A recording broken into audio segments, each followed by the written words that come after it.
So in the absence of a gavel, I will clap my hand and call this meeting to order. Aloha mai kako. Good morning, everyone. This is the July 26th, 2022 Land Use Commission meeting.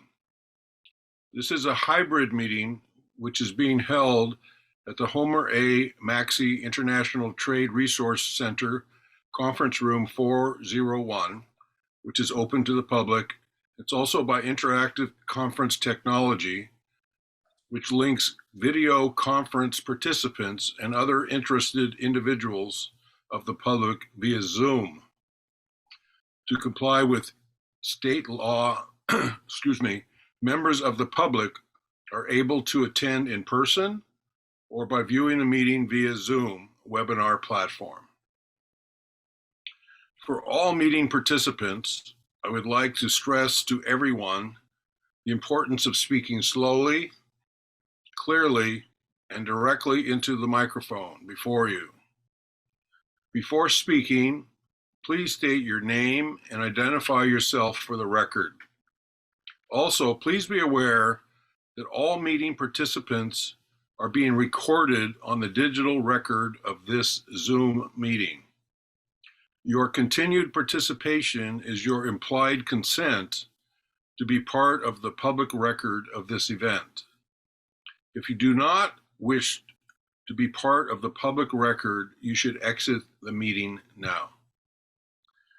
This Zoom conferencing technology allows the parties and each participating commissioner individual remote access to the meeting proceedings via their personal digital devices. Also please note that due to matters entirely outside of our control, occasional disruptions regarding the connectivity may occur for one or more members of the meeting at any given time. If such disruptions occur, please let us know and be patient as we try to restore the audio-visual signals to effectively conduct business. For members of the public wishing to testify during the public witness portion of the meeting and who are accessing this meeting by telephone rather than by smartphone or desktop software, if you're using a smartphone, use *9 to virtually raise your hand and then *9 to virtually lower your hand. You also should use the *6 function to mute and then *6 to unmute. Mr. Derrickson, let me say that you are co-host on this Zoom meeting today, and due to my limited visibility of the audience and the panel, I will call on you to assist me in recognizing members of the audience and members of the commission that wish to speak, and I will call upon them accordingly. I will also share with the participants that we tend to take breaks from time to time. Typically on about every hour, we'll take a 5 or 10 minute break. We will also take a break for lunch. My name is Dan Giovanni, and I have the pleasure to serve as the LUC chair.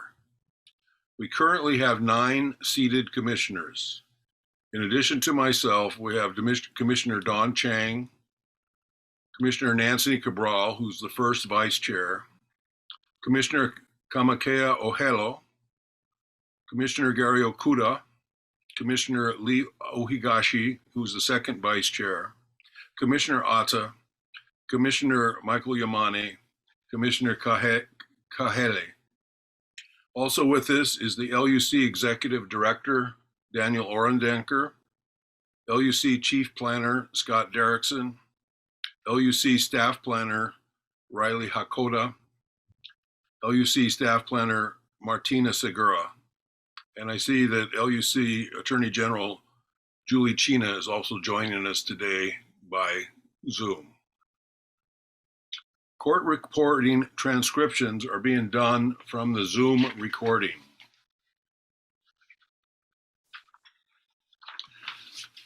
The Hawaii State Legislature recently passed the following bills and resolution concerning the Uniform Information Practices Act, known as UIPA, Chapter 92F HRS, and Sunshine Law, Part 1 of Chapter 92 HRS. As of July 8th, 2022, HB 2026 HD2 SD1 was signed into law. This directly relates to HRS Chapter 92.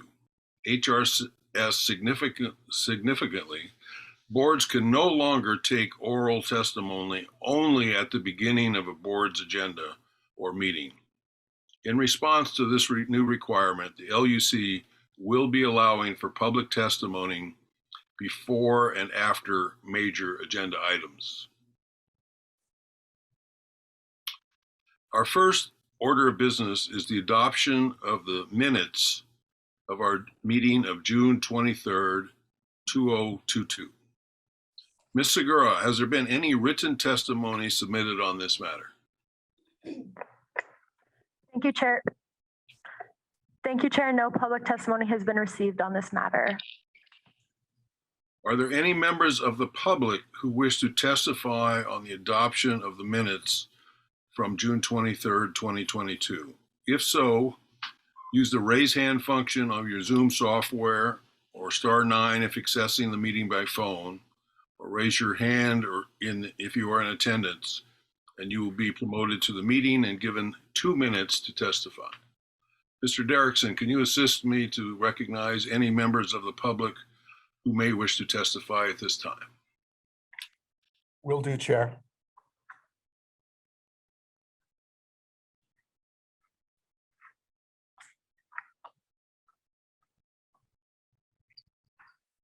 Currently, we see no members of the public who are in attendance raising their hand to testify on the that agenda item. Just the minutes, correct? Yeah. So to my fellow commissioners, are there any suggested corrections or comments that you would like to make regarding the minutes from the June 23rd, 2022 meeting? Is that Nancy? Nancy raising your hand?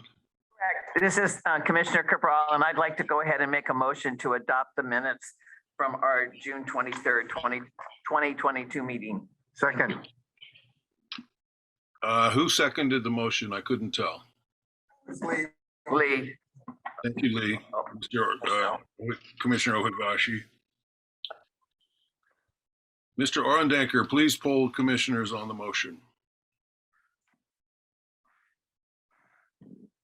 Thank you, Mr. Chair. Commissioner Cabral, Yes. Commissioner Ohigashi, Aye. Commissioner Chang, Aye. Commissioner Okuda, Yes. Commissioner Kamakeo, hello. Aye. Commissioner Yamane. Aye. Commissioner Atta. Kahele. Chair. Aye.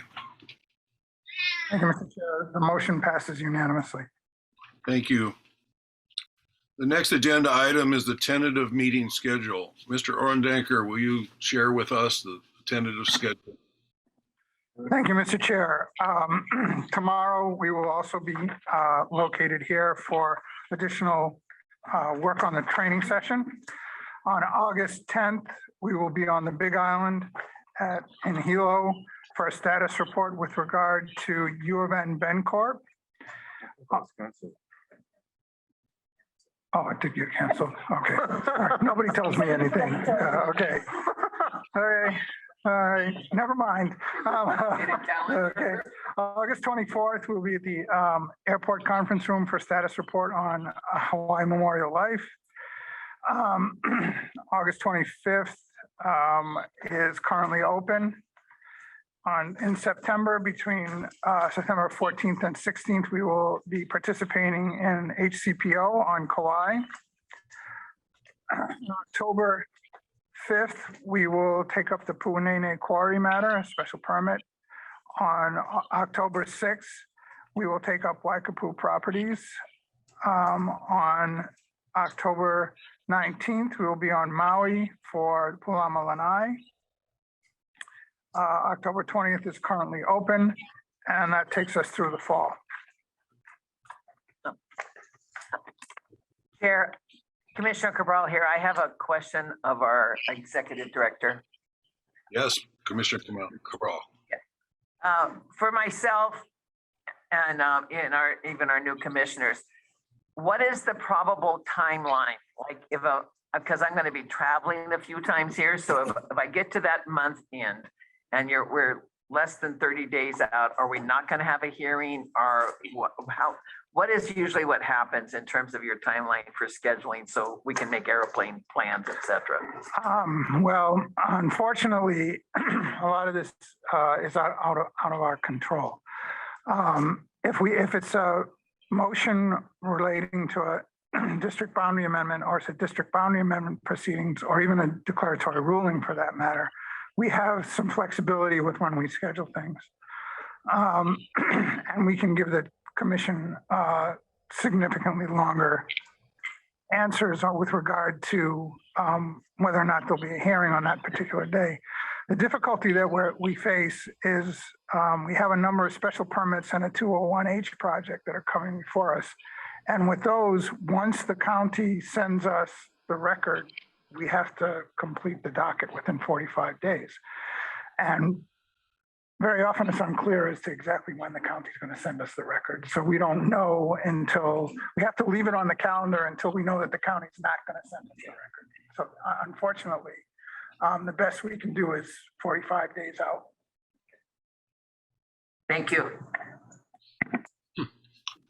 Let me add my own comment to that of Commissioner Cabral and encourage all my fellow commissioners and the LUC staff to communicate regularly to inform the LUC staff of any possible days and times that you as a commissioner would be unavailable or have limited availability. That helps us to put together the schedule and to revise it if and when we need to revise it.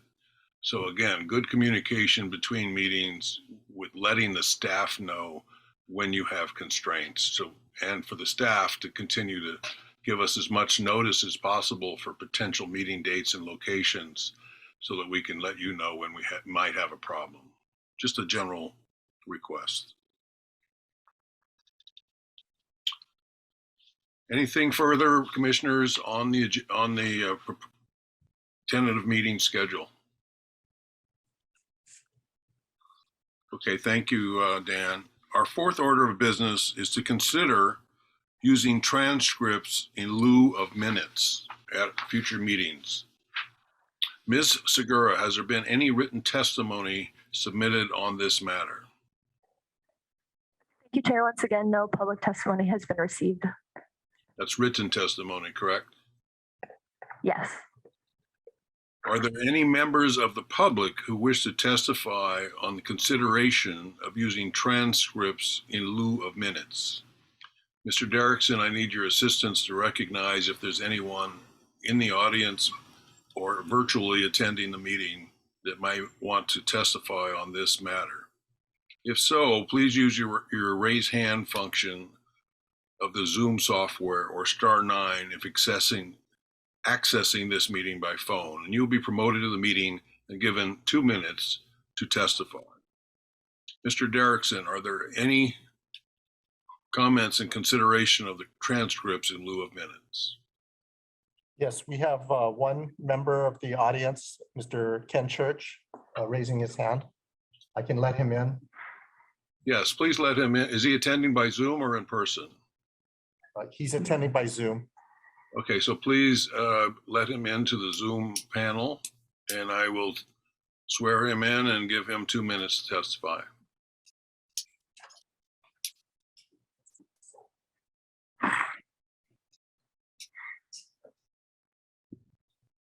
Okay, I just promoted him to panelist, and we should be getting.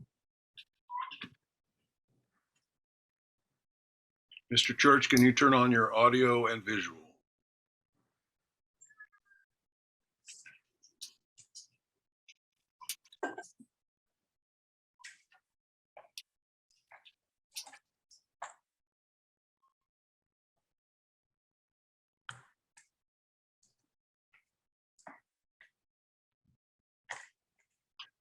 Mr. Derrickson, I see only his name. I do not hear him and I do not see him. Yeah, I've asked him to unmute and turn his video on.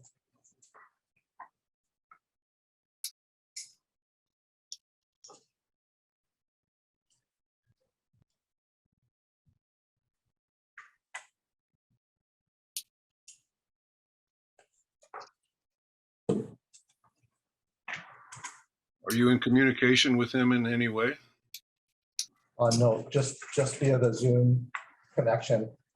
He's showing as a panelist right now, but his audio and his video are still barred out.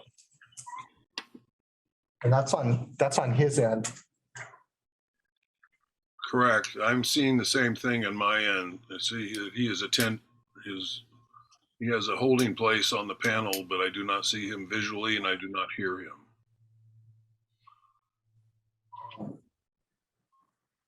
I don't know. Can you hear me now? Yes, Mr. Church, I do hear you now. I did have it unmuted, but for some reason it wasn't showing. I would like to turn off the video so that it doesn't interfere with my what I'm going to say. Just give me a second to turn off the camera and hopefully that won't turn off the audio. Can you still hear me? I can hear you. We have never seen your video. Okay. So my question is with Mr. this. Church, before you proceed, please state your name and address for the record. And then My name is Kenneth S. Church.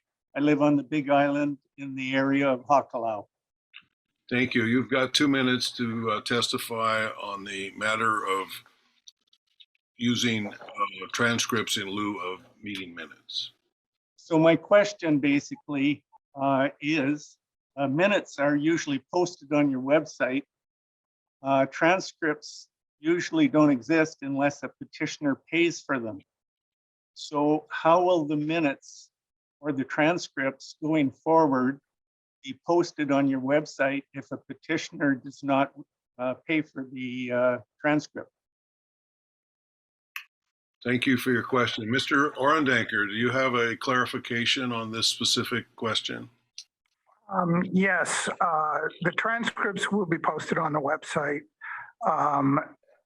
Regardless of, at some point, regardless of whether or not a petitioner pays for them, because it's a requirement by law, the issue of paying for the production of the transcripts is a separate matter from our requirements to post them.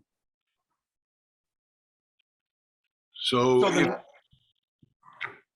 So they will be posted regardless of whether or not, pursuant to law, regardless of whether or not they get paid for.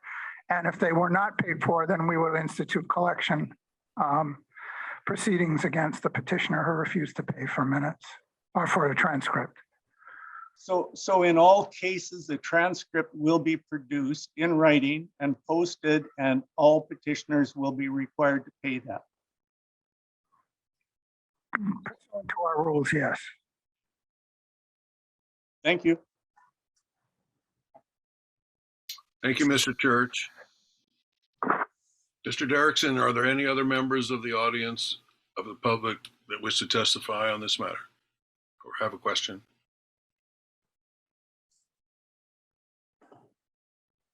No, I don't see anyone else raising their hands to testify. Thank you. Commissioners, are there any comments on the consideration of using transcripts in lieu of minutes on a going forward basis? Hello, Commissioner Cabral again. I was aware this topic was going to be discussed, and I deal with minutes in my world a lot. And I have on previous occasions commented on what an excellent job the LUC staff does on these minutes. My recommendation would be to do a very concise set of minutes that are not nearly as detailed. You would do the first part to note who's present, and then to and if a petitioner is whoever is present at the table, not necessarily, we never kept track of who's in the audience. And then just any motions, any action is taken. So you move and second and adopt the minutes. And then if there's any other motion that is made, that would be the only thing that would be recorded in the minutes. So your minutes would record where it was, who was present, what day, when, where, how, and who was present, and any motion made and either passed or voted down or, what have you. So that would be my recommendation. Just make it a very concise set. So we at least know what, who the petitioners were, what the topic was, and that's it. Thank you. Thank you, Commissioner Cabral. Any other comments or on this matter? Mr. Chair, this is Don Chang, Commissioner Chang. Good morning. Morning, Commissioner Chang. I support Commissioner Cabral's recommendation. I think Mr. Church raises a good issue regarding the transcripts, and that I find them to be very lengthy, and rather than replacing the minutes with the transcripts, I would recommend that we support Commissioner Cabral's recommendation to have a more concise set of minutes that just show the action, who made the motion, and then the ultimate outcome. And once the transcripts are posted on the website, if they're paid for, then anyone can go and review them more detailed. But I think that would be sufficient and in compliance with the law. Thank you. Thank you, Commissioner. Commissioners, any other comments before I call for a motion on this? I'm going to make a comment. This is Lieu Higashi. Commissioner Higashi, yes. Yeah. I'm leaning towards trying to get rid of the minutes because I find them to be not necessarily helpful in keeping a record of what goes on. And I think that it would reduce staff responsibility and staff work, and it will save us time and effort in this matter. And I don't see anything wrong if we use the transcripts for the purposes of using the minutes. My problem is that the form, the minutes they seem to take an exorbitant amount of time to prepare, and I'm not sure if they're necessary at this point in time. That's my point. Thank you, Commissioner. Is that Commissioner Okuda? Yes, Chair. I'll talk loud because I think the light won't go on. Anyway, Chair, I think minutes are good for purposes of informing the public. In other words, it's an easy way for the public at a glance to see what's going on. But I believe there really is a danger to having any minutes. And this is why I believe there's a danger. Since we are a quasi-judicial body, it's the record that becomes important. And so later on, the question always, I shouldn't say later on, sometimes the question becomes, what is the record? And we as human beings, we might make mistakes. That's just human beings. And so one of the problems that can arise is where there might be some type of conflict, or people will argue there's a conflict between the transcript, which reflects what we considered and the decision we made, and what the minutes would say. Because I think us lawyers can always make an argument, yeah, the Land Use Commission did make that ruling, but you know what? 60 days or 30 days later, they adopted the transcript, which adopted the minutes, which said something slightly different. Frankly, that's the argument that's been raised to me in front of me in court, where something happens in a court hearing, and later on the court clerk writes things in what they call court minutes, which technically does not have force of law, but when it's down in writing, people start latching on that. So this might be partly a question for our Deputy Attorney General. I mean, what is the record that solidifies or evidences our decision?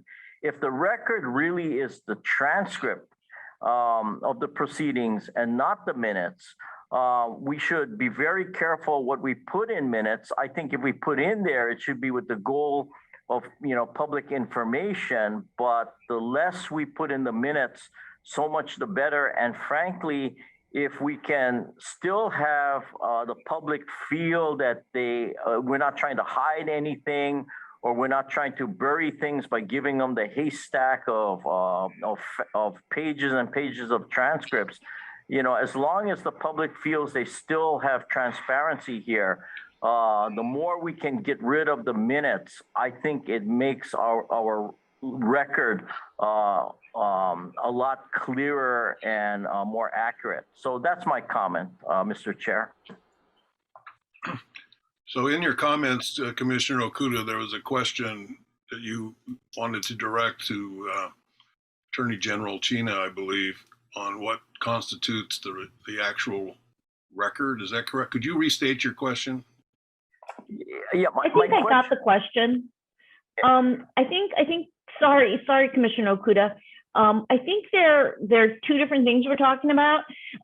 Item one is what are the minutes of a sunshine meeting, and then item number two is excuse me. What is necessary when, for example, the commission's decision is appealed?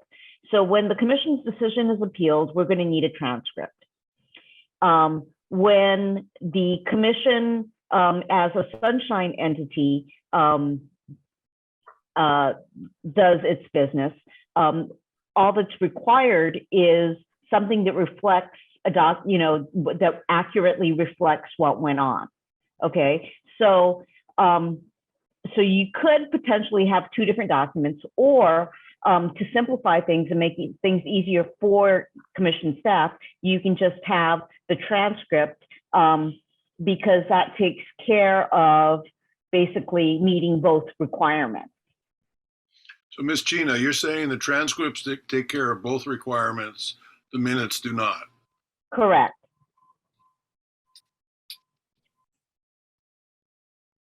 Does that answer your question, Mr. Okuda? Commissioner Okuda? Chair, it does. It does. Thank you very much, Ms. Chena. Appreciate your input. Commissioners, any further comments on this matter before we call for a motion? Yeah. Lieu Higashi again. Commissioner Higashi, you are recognized. I just wanted to clarify something. So, if we pass this and say these transcripts will be used in lieu of minutes, obviously we would take a look at it and we would have to read these transcripts prior to every meeting to adopt them. Is that right, Mr. Ordnaker? Technically, yes. And then the other thing that we would have to do is, like Mr. Church indicated, and you indicated, before we produce this transcript, we would have to bill the petitioners in that case. Is that right? Well, as I said, that becomes a little more, that's not an easy answer. What happens is that, because let's suppose they have several different cases. Right. That we hear on a day. Right. So it we would have to break up into- the transcript costs. But we actually have never really had a problem with petitioners paying for transcripts. I mean, that has not been an issue for us. I understand. I just wanted to understand it. Yeah. So the last part of the question I have is, or last question I have is if we have meetings like this where there is no petitioner, the transcript would automatically be allowed, would it be paid for by anyone except us? that right? That's correct. And, okay. I guess the final is that, is it possible then that we would require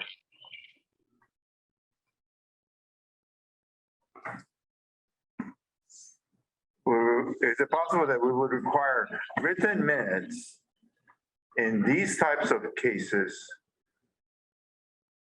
that we have before us, but dispense and utilize transcripts if we have a contested case in front of us? In other words,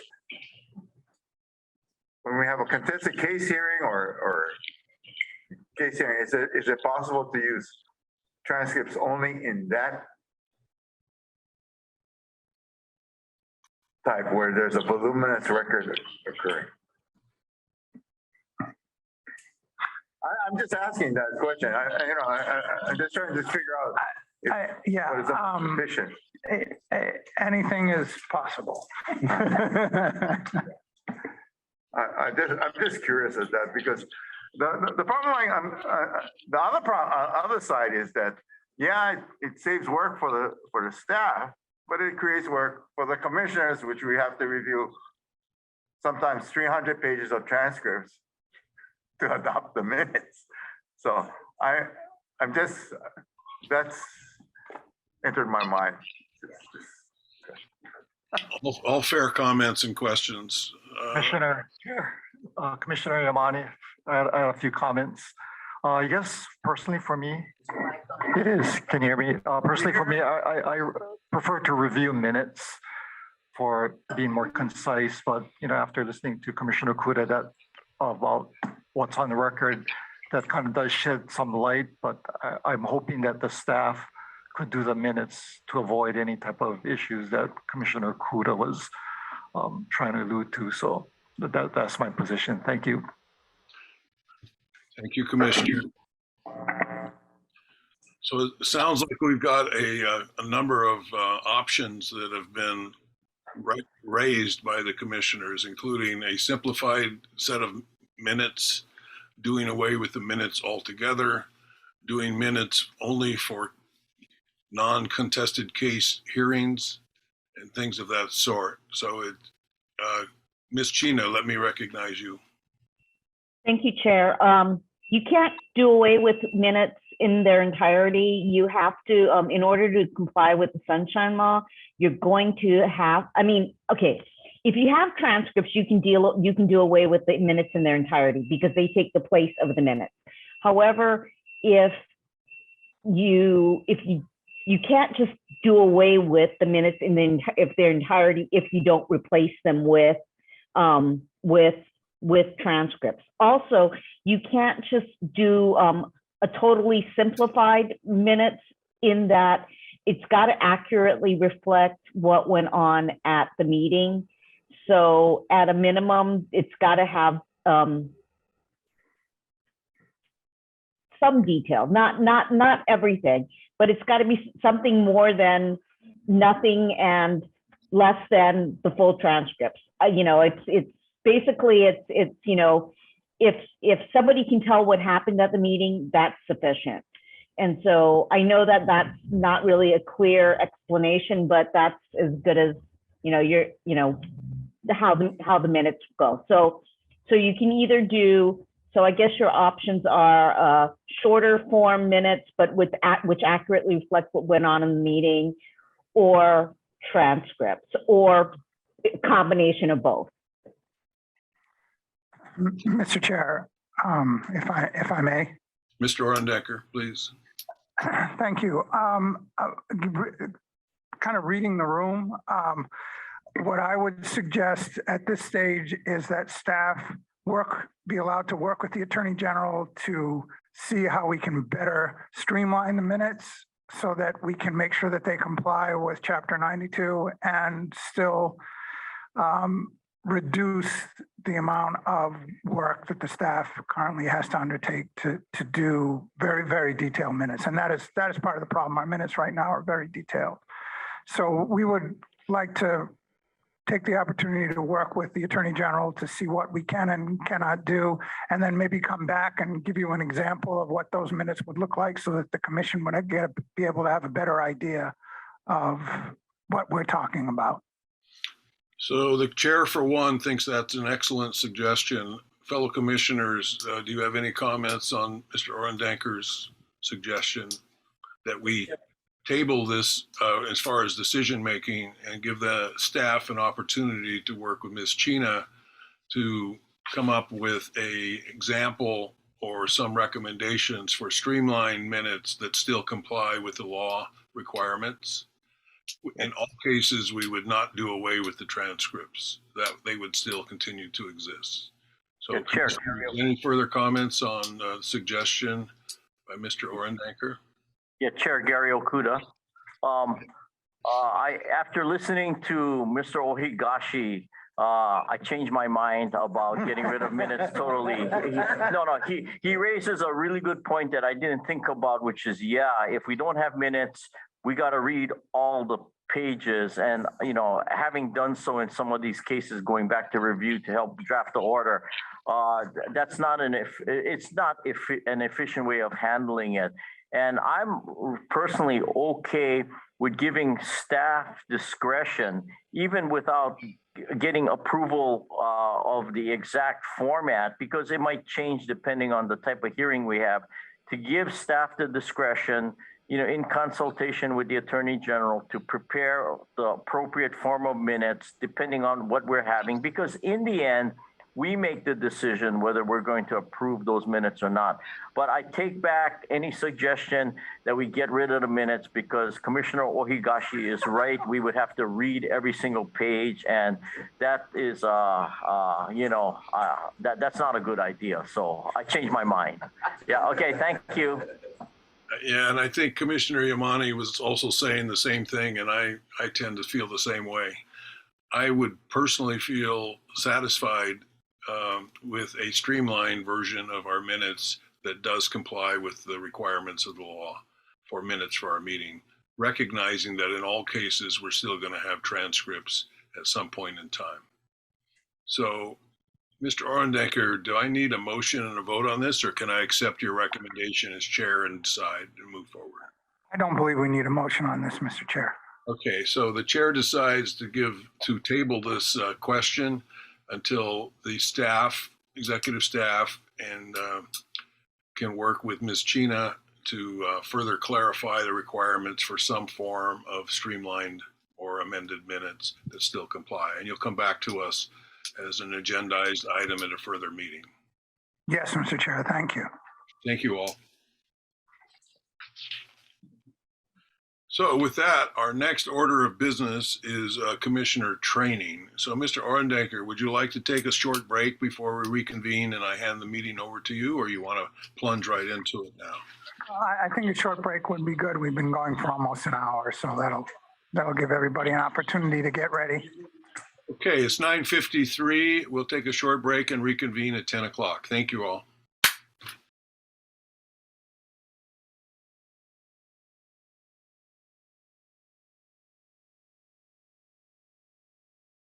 Okay, it's 10:03 and we're back on the record.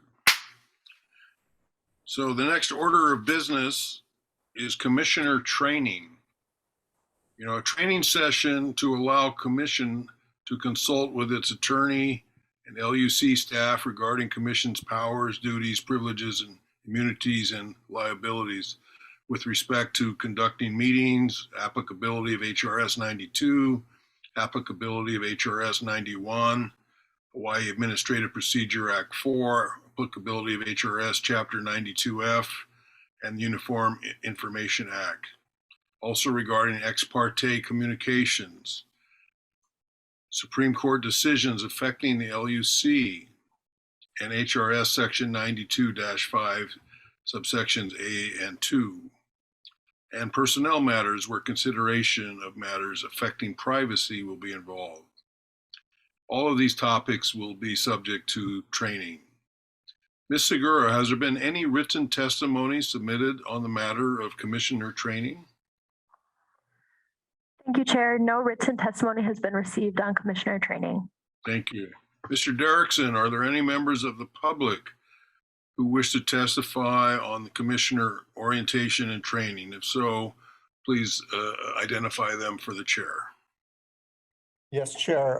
Mr. Ken Church has raised his hand in the audience. Thank you. Would you please elevate Mr. Church to a panelist so that we could recognize him and see him and hear him? Okay, I've enabled him to come into the panel. That's in process right now. Thank you. Mr. Church, I see you on the panel. Can you identify yourself by voice or video?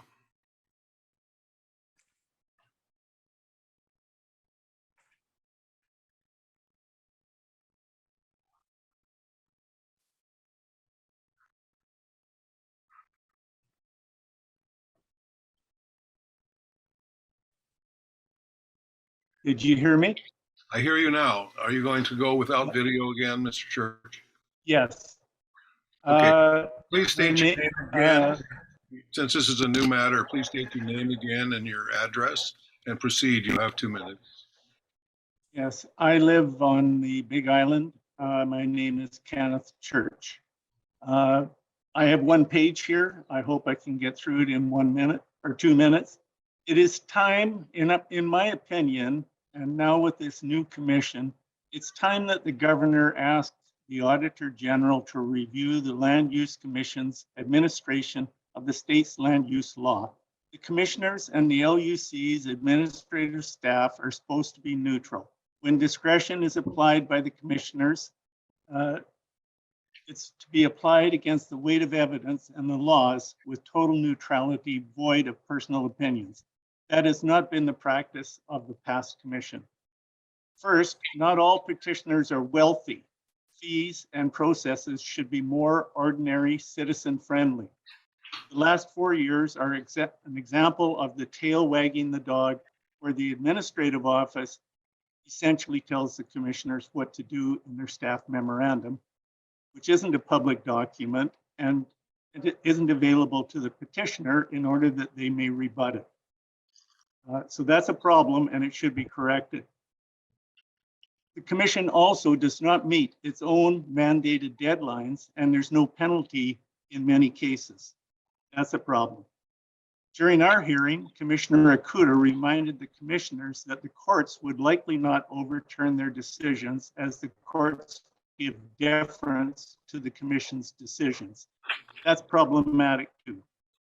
Challenging in court, and usually all of the way through the 3 courts that the commission keeps appealing to the Supreme Court, exhausts petitioners and particularly small landowners.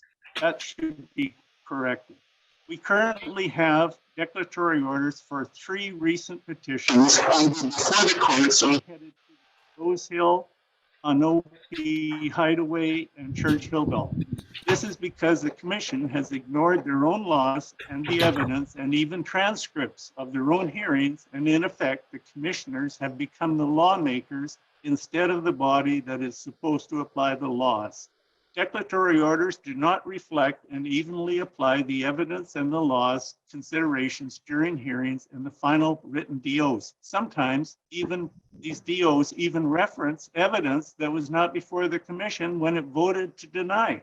During our petition, Commissioner Akuta speculated what's really going on here, as if he was aware of something that was not in the evidence or the testimony. He also stated his belief that the courts would give deference to the commission's decisions. Mr. Church, my comment. Is that the end of your comment or do I need to ask you to summarize? That's it. Thank you so much for your testimony. Commissioners, do you have any questions for Mr. Church? I can't see Mr. Derrickson. Is any of the commissioners raising their hands? No, Mr. Chair. Okay, thank you. Are there any other members of the audience or the public that would like to be recognized, Mr. Derrickson?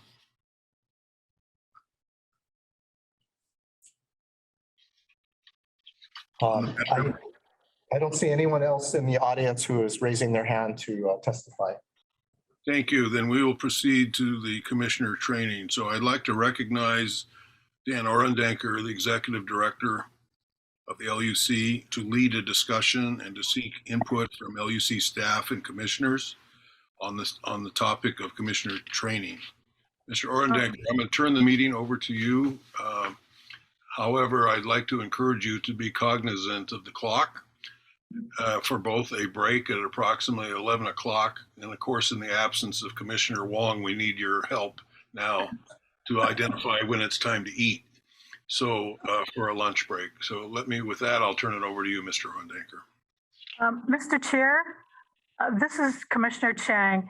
I would just like to raise a question with our Deputy Attorney General, is whether the training is an open session, or is this more appropriate in executive session, as there have been instances in previous years when we've done training where we've had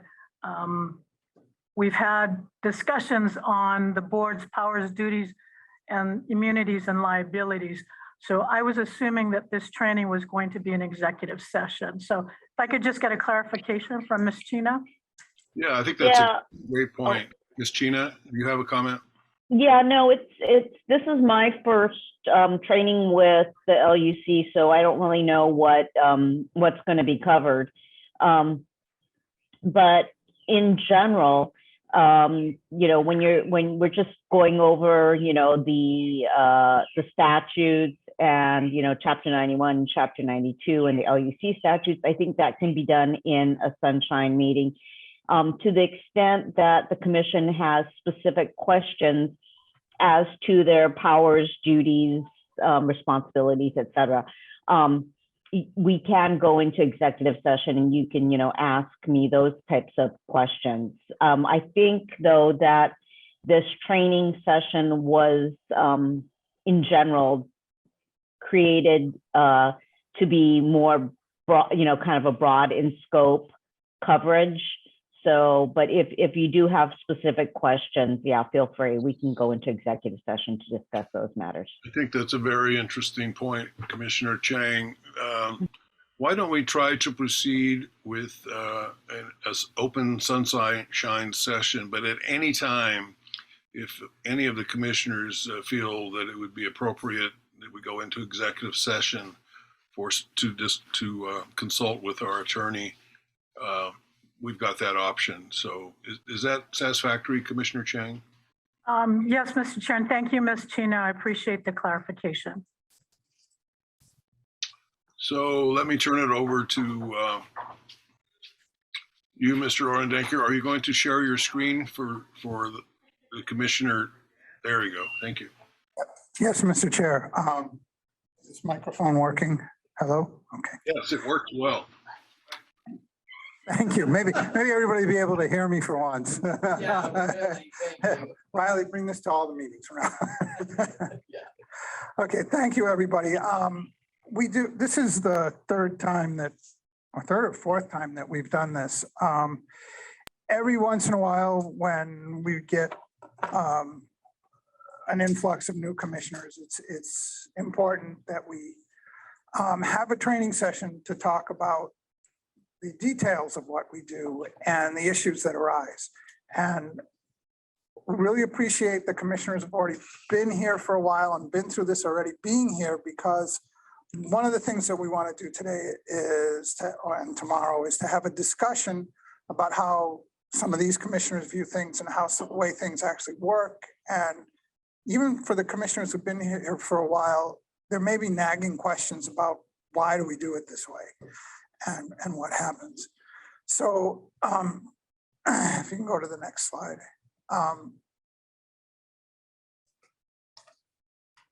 These are kind of the topics that we'll be talking about in the next day or so. So if you're thinking about if some of these things have been nagging at you and something that you want to talk about, we appreciate questions. And this is meant to be more of a flow. I mean, I'll be going through a lot of topics and discussing a lot of things, but at any time, please ask questions or bring up a point that you think that I may have missed or anything that may be on your mind. So with that, we'll start out with a brief history. Chapter 205, the state land use law, is unique in the history of Hawaii, actually anywhere in the country with regard to land use planning. It was originally adopted by the state legislature in 1961.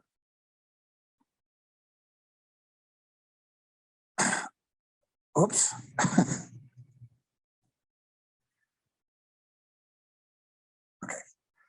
Establish a framework of land use management and regulation. And as we know, all the lands in Hawaii are classified into the 4 districts. Go ahead. The purpose of the law, technically, and if you read a lot of the scholarly works, it was the legislature identified in 1961 that there was a lack of adequate controls, which had caused the development of Hawaii's limited and valuable land for short-term gain for a few, while resulting in long-term loss to the income and growth potential of our state's economy. And basically what was happening was that development was occurring in a haphazard manner. The big landowners were developing property that they had that had less of a value economically for, at that time, agricultural production, and things were going up in a haphazard manner. Infrastructure wasn't there, and then the cost of bringing that infrastructure fell back onto the state or the counties, roads, sewers, water, the whole thing. They established the Land Use Commission to regulate that. And one of the things that, if you look at what was going on back then, is that at that point in time, one of the things that the legislature was trying to do was to preserve the plantation economy. After 60, 70 years, that may not be the case anymore, but the land use law has morphed into something that has become valuable and still remains unique, especially in a state with a limited land mass. And we're not Texas, we have to recognize that. We all know what the composition of the Land Use Commission is. 9 members appointed by the governor and conferred by the Senate. Sometimes reluctant appointments, but we're all here. 1 member is from each county. 5 members are appointed at large. And I don't know about you, but I've never seen a paycheck go to the commissioners yet. So, the role of the commission, its primary role is to ensure that areas of state concern are addressed and considered in land use decision-making policy. The commission is responsible for preserving and protecting Hawaii's lands and encouraging those uses to which the lands are best suited. We establish the district boundaries for the state. But we have to rely on other organizations to tell us what those best uses are very often. And that's one of the reasons for our contested case hearings, and that's one of the reasons that OPSD is part of all of our proceedings, because as individuals, we don't all know what the best use of the land is. So we've got to have evidence presented to us and testimony with regard to what's happening on that piece of land. As you may know, when we have a brand new docket, and we haven't had many in the past few years, a district boundary amendment, we'll do a field trip to view the land. But that doesn't give us an idea of what's happening with regards to infrastructure, the impacts on the environment, and all the rest. We also act on special use permits and the like. It was originally contemplated that the counties would have developed the capacity to play a larger role, and they have. I mean, sub 15 acres, the counties are in complete control. They are participants in all of our meetings. A lot of our rules require us to adhere to the general plans and things like that the counties put forward. But, I would maintain that we've almost come full circle, that the issues facing land use in Hawaii have now sort of made it such that the counties, which look at only their individual needs, need to be watched over in the sense that issues of sustainability, climate change, and especially now with the Hawaiian Renaissance and what's happened with Mauna Kea and some of the other cases, give or express the need for a statewide perspective on some of these things, the impacts on the entire Hawaiian community, the impacts that the mitigation on the impacts of resources so that the entire Hawaiian community can still benefit from things. The impacts on climate change from approvals for special permits for solar, the impacts of climate change on development itself, runoff, things like that. A good example of that was our recent case with regard to Hawaii Memorial Park, where the counties were only going to require their current drainage laws or drainage standards, which were based on a 100-year storm, which is now no longer relevant because we're seeing storms that come much more frequently. So we had the ability to place a condition on the project that reflected the changes as a result of climate change, whereas the counties were not going to do that. So originally, the land use boundary development was for 3 districts: conservation, agricultural, and urban. The original designation was completed in 1964. The rural district was added later. The counties still don't take advantage of the rural district as much as they should. What we see is a lot of agricultural subdivisions, even to this day. And as a result, I mean, the problem with agricultural subdivisions is that because they're ag, the agricultural rules still apply, which gives the county an out. They don't have to build the roads, they don't have to build the sewer, they don't have to bring the water in.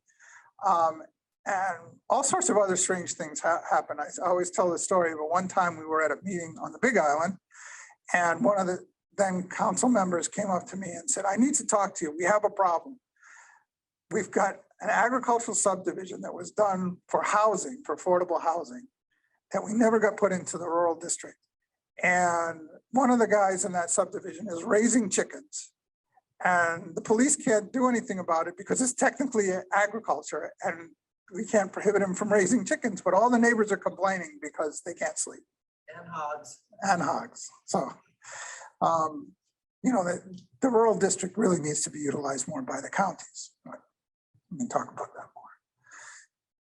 Originally, there was a 5-year boundary review requirement. The LUC was originally tasked with doing that every 5 years. It was done in 64, 69, and 74. In 1988, the responsibility was transferred to the Office of Planning and Sustainable Development. They last completed their review in 1990. And if anybody has any questions about that, Scott was actually actively involved in that review when he was at the Office of Planning. Okay, now we're going to jump into types of petitions. And I'm going to turn it over to Scott to do that. Aloha kako. I'm going to be the co-pilot, Dan's co-pilot. We're going to kind of bounce back and forth on portions of this presentation. Okay, district boundary amendments. They're kind of the bread and butter of the Land Use Commission. We've done over 800 starting back in the 60s when the commission was first started. It's a significant process, usually initiated by a developer or a landowner. That landowner developer could be a private entity, it could be a public agency, state or county, sometimes federal. Once we get a petition in and we accept it as a complete application, we have 365 days in which to do all of our hearings and render a decision. Petitions for district boundary amendments, we have about a 60-day period between the application complete till we have to hold our first hearing and we have to hold it no sooner than 60 days and no more than 180 days after that application is deemed complete.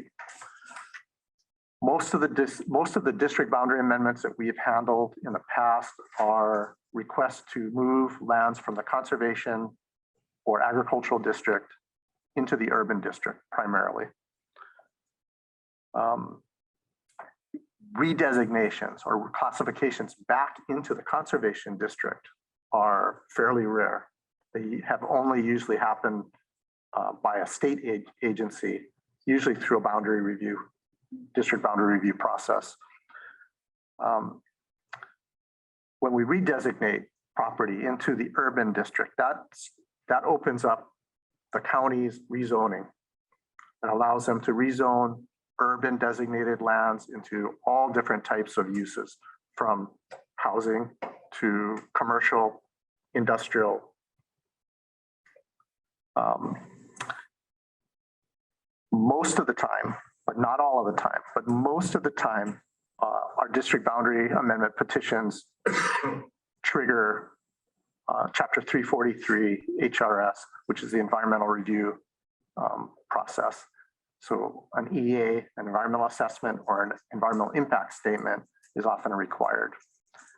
It's not that the district boundary amendment itself triggers the review, that environmental review.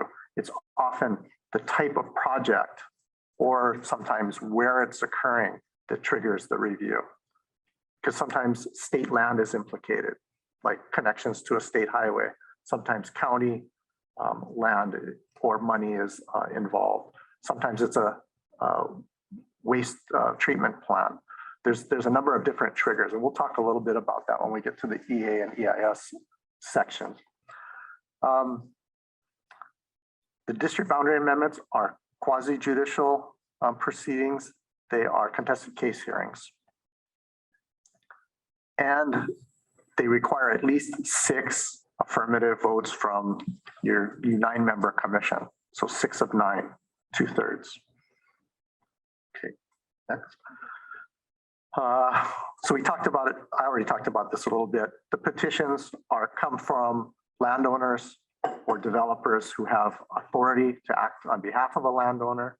And those could be private and they can be public. We do get petitions from public agencies like the Department of Education, Department of Transportation. 3 parties are always automatically there at the table for district boundary amendments. You have the petitioner themselves who are asking for the change. You also have the state represented by the Office of Planning and Sustainable Development. And you also have the counties who are most often represented by the county planning department.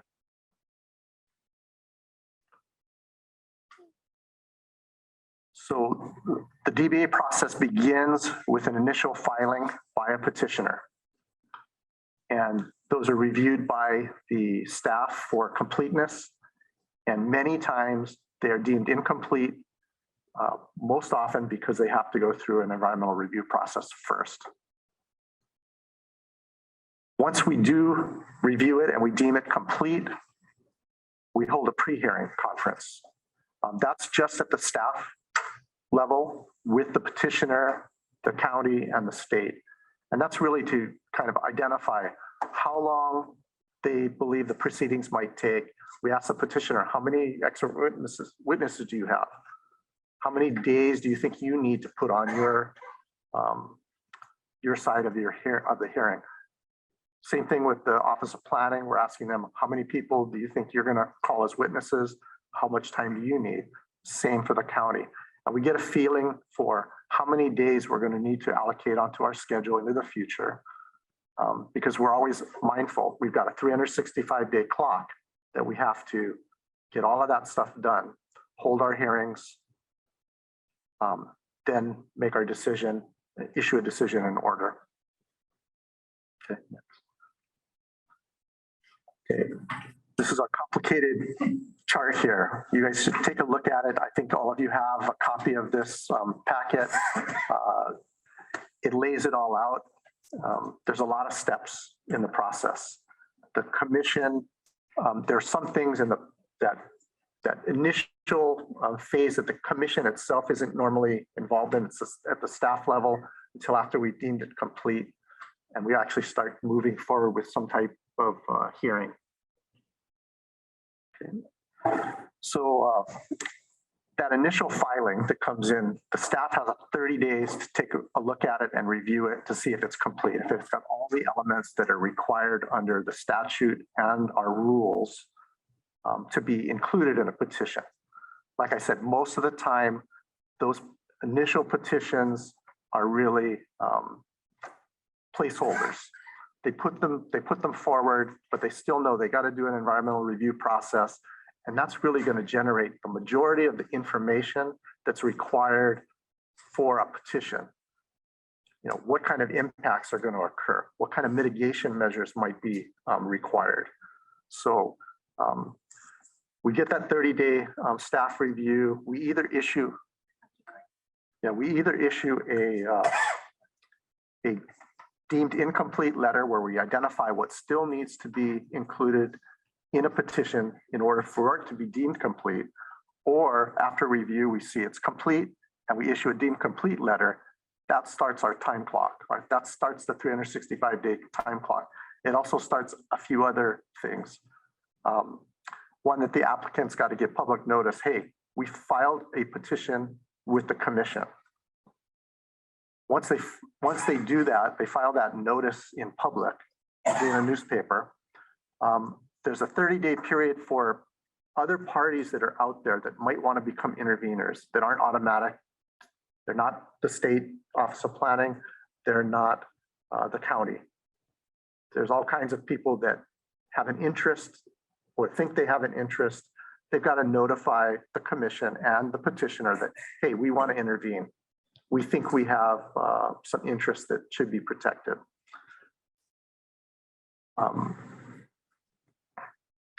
Okay, go ahead, next one. So that pre-hearing that I talked about, it's the staff, it's executive officer and the staff with the petitioner, with the Office of Planning, with the county.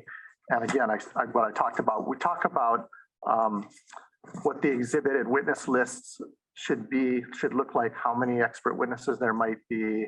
And we tell them, okay, you need to file these things by these dates that are prior to our first hearing that we're going to schedule.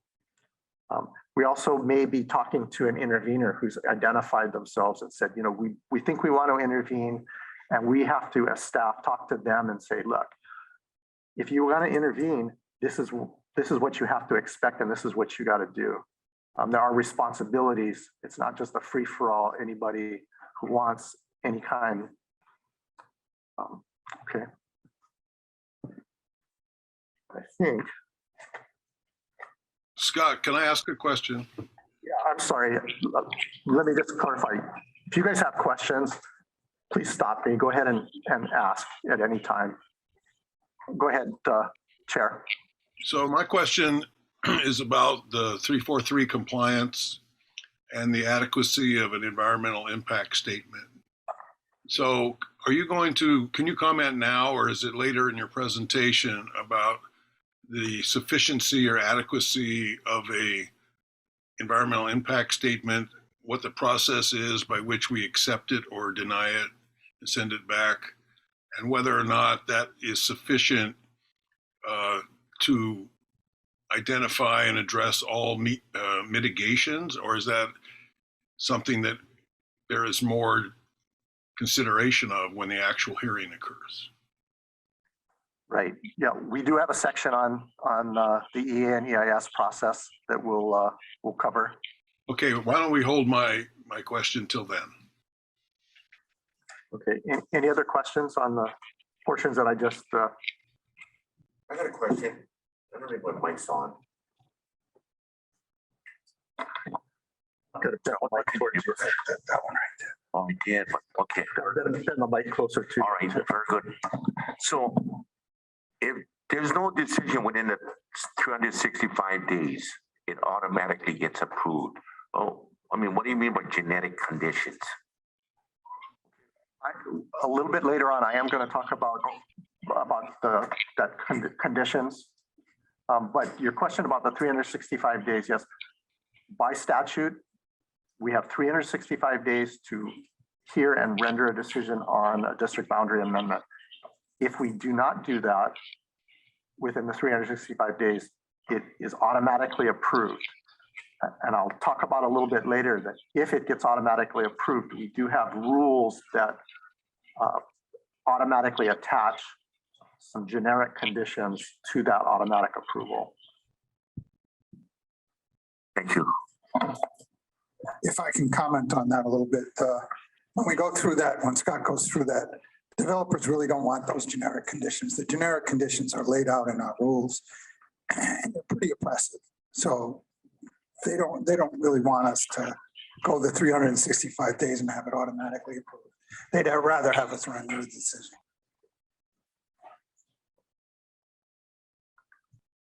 Okay, so I'm lateraling to Dan now.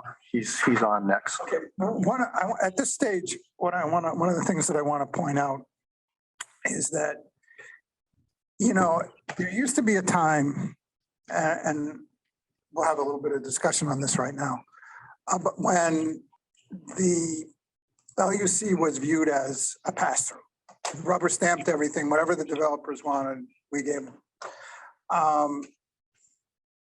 And there's still, some people still throw up the statistics that, you know, oh, well, you approve 90% of what comes in front of you. This commissioner, maybe 80%, but in the past it was 90%. And one of the reasons for that is, as you can see, there's a lot of work that's done by staff before the matter even gets to you. And to be honest with you, we're very upfront with a petitioner. If they've got a project that has a lot of problems, even non-technical problems like, hey, look, you know, you're really rolling over the cultural community on this, or you're really rolling over the environment on this. And I think the commissioners are going to have a problem. We tell them right up front, you know, that they're going to have a problem. And a lot of times they'll pull back. Really bad projects don't come in front of you folks as a result, because we try and push back on them. Sometimes they insist on coming in front of you, even though we've told them that they're not going to get a good reception. But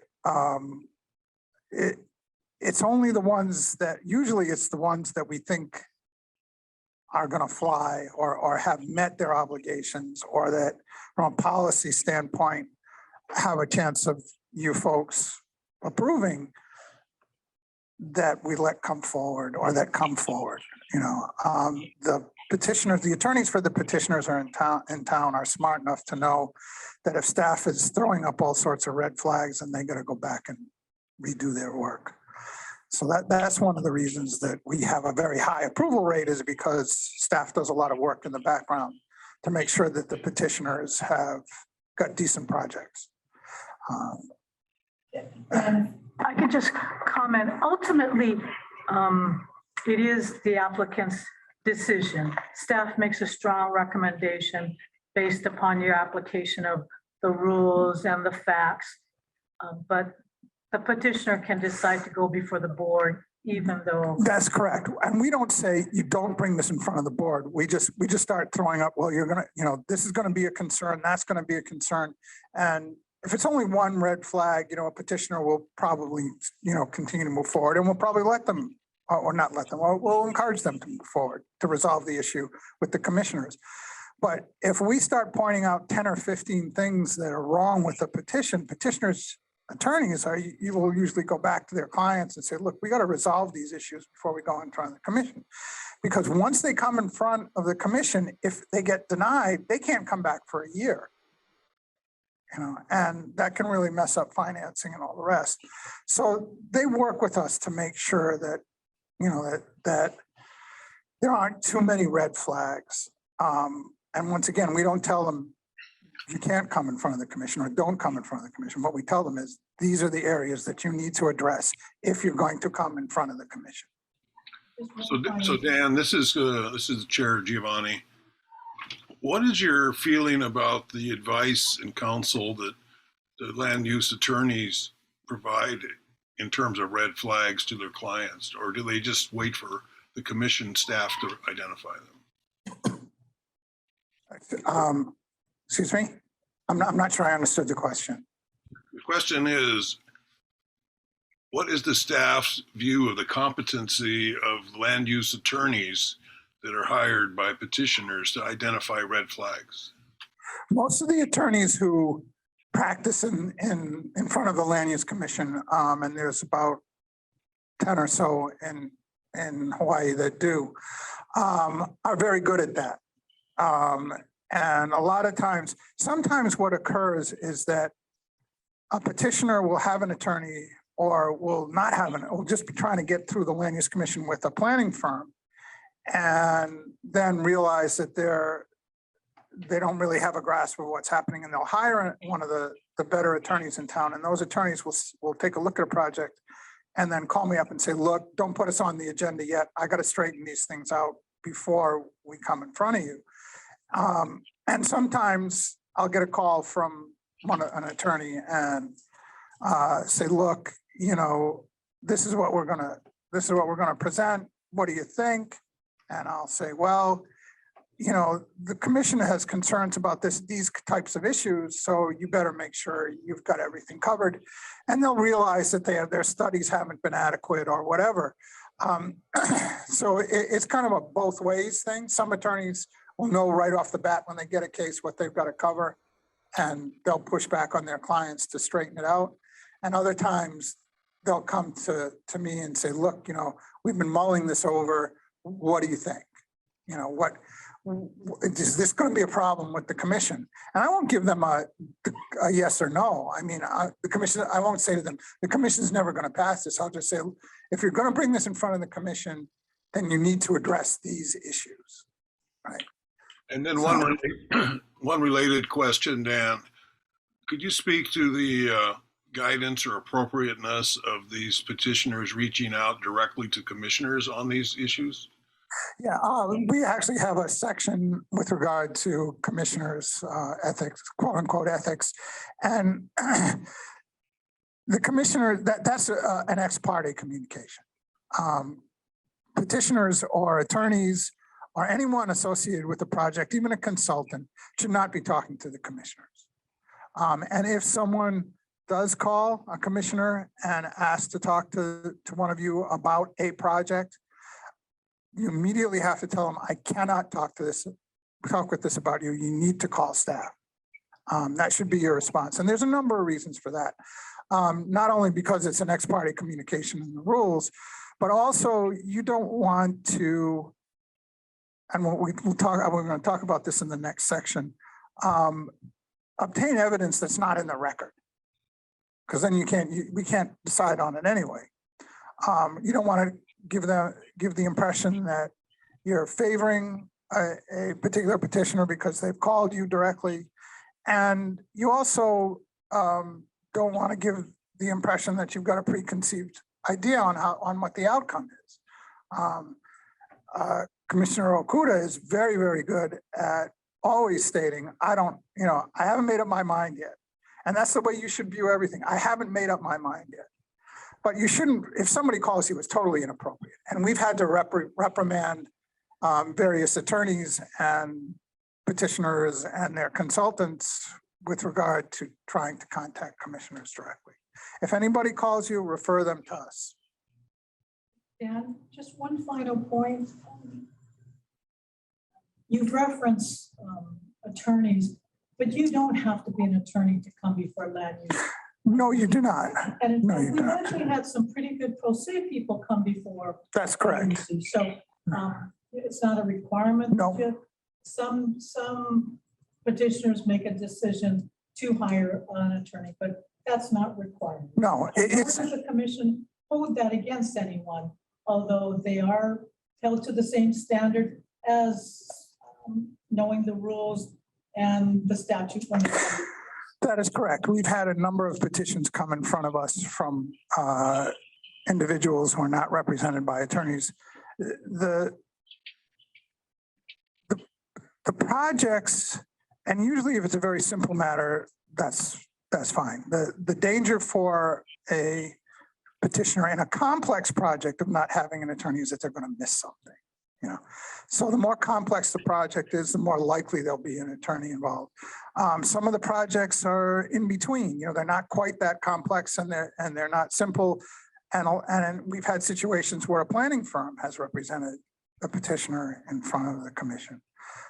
So there's this broad spectrum of the types of projects that we've seen in front of us. Gary Okuda, Chair. So just to kind of follow up with what Commissioner Chang said, people, whether represented by an attorney or not, whether they have money or not, whether they have influence or they don't think they have influence, they have an absolute right to bring whatever issues they have in front of us, and we will hear them, as the old saying says, without fear or favoritism. That's your view, right? That's correct. And you as the staff, you're not acting as a gatekeeper, even to dissuade people. You might give them suggestions, but in the end, anybody in this community has a right to present what their view is, and we're going to listen to them and hear them. We might not agree, or we might agree, but there's no gatekeeper here. No, there isn't. Yeah. And when I was referring to when I started out with this is not so much that we're telling people, you got a lousy project, don't come from the commission. What we do is we tell them, these are issues that you need to resolve for your petition to be complete. And these are issues that are you required to resolve by law, by rule, by statute. And these are concerns that the commissioners have from a policy standpoint. We'll raise all of those issues. Then it's up to the petitioner to decide how they're going to move forward. Okay. And final follow-up about your point about ex-party or contact with people on the commission outside of a formal hearing. In some ways, you could look at us like a jury, right? We're like 9 jurors. So like in a criminal trial, the prosecutor shouldn't be calling up the juror at home, and neither should the defendant or the defendant's lawyer, right? I mean, it's kind of like the same thing. Exactly. Yeah. Exactly. Okay. Thank you. Thank you, Mr. Chair. Okay. Since we're talking about this a little bit and how things move forward, there is a discussion that we can have a little bit about how the landscape has changed for the commission before we go any further, or we can wait for that. Maybe we should wait for that for later so we don't lose perspective on district boundary amendments. So I'll pick that up at a later date or later time. But let's move forward with what happens once we've scheduled a hearing and the hearing comes in front of us. All of our proceedings are contested, or all of our district boundary amendment proceedings are contested case hearings. What does that mean? It's a quasi judicial hearing, which means that there's a case presentation and order. First we have public testimony. Now it says new, but it's supposed to, new. Now we have to have it before and at some other point in the hearing. It's our belief that the best way to handle the additional time for public testimony is after the evidence has been presented. And that way, the public will have a full spectrum of whatever the issues are in front of us that they can comment on. Yeah, that just came up this morning, right? Yeah. So we have to open it up for public testimony at the beginning as well as at the end, or just at the end after all the evidence is in? Well, okay. And maybe Julie can comment on that. This is a newly passed rule, and I think the way it's stated is that we have to take public testimony, but it can't be limited to just at the beginning of the hearing. Is that correct, Julie? Yes, that is correct. So if you just move it to after the evidence is presented, you're hearing it once, although you could do it twice. But yeah, it just can't be at the beginning. That's all. The new statute just says you can't do it all at the beginning and not give them an opportunity if there's, other evidence. So I would say, if you just want to move it to after the evidence, then that's a good time to have it done. Thank you. A little bit of a point on that, that'll fold into a later discussion.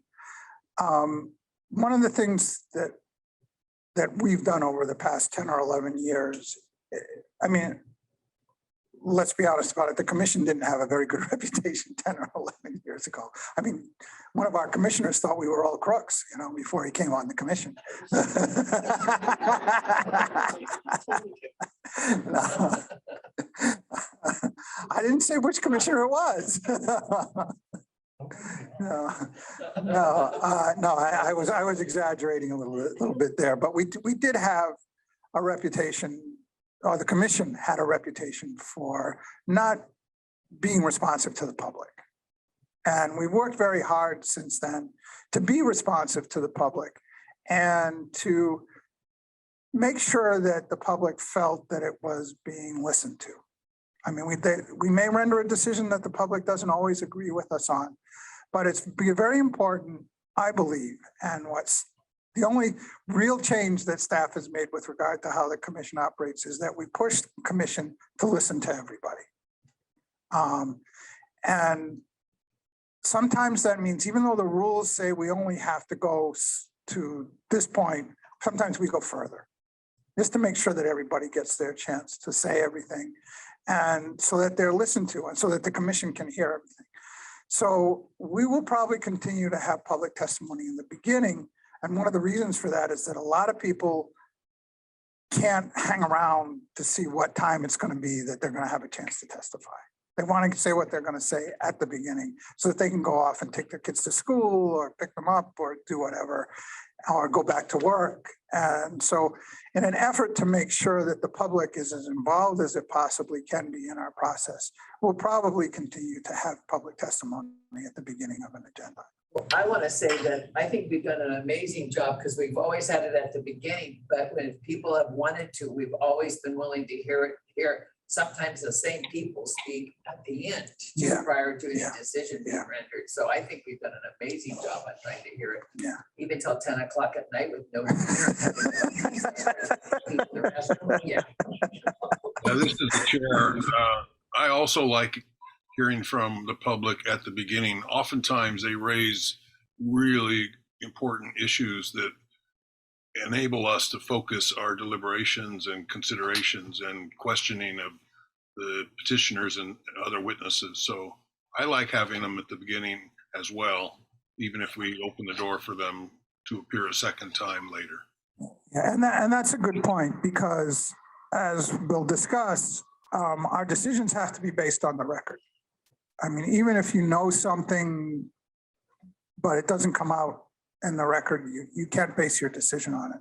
So having the public testify at the beginning allows us to sometimes pick up on some issues that may have not been brought up in the petitioner's exhibits, witnesses, and testimony.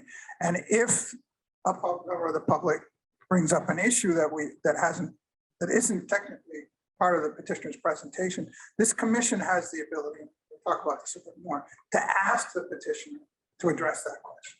So that's one of the reasons that public testimony up front is good. So I just want to know the mechanics. How does it work? For example, before we go into deliberation, is that when it comes into effect?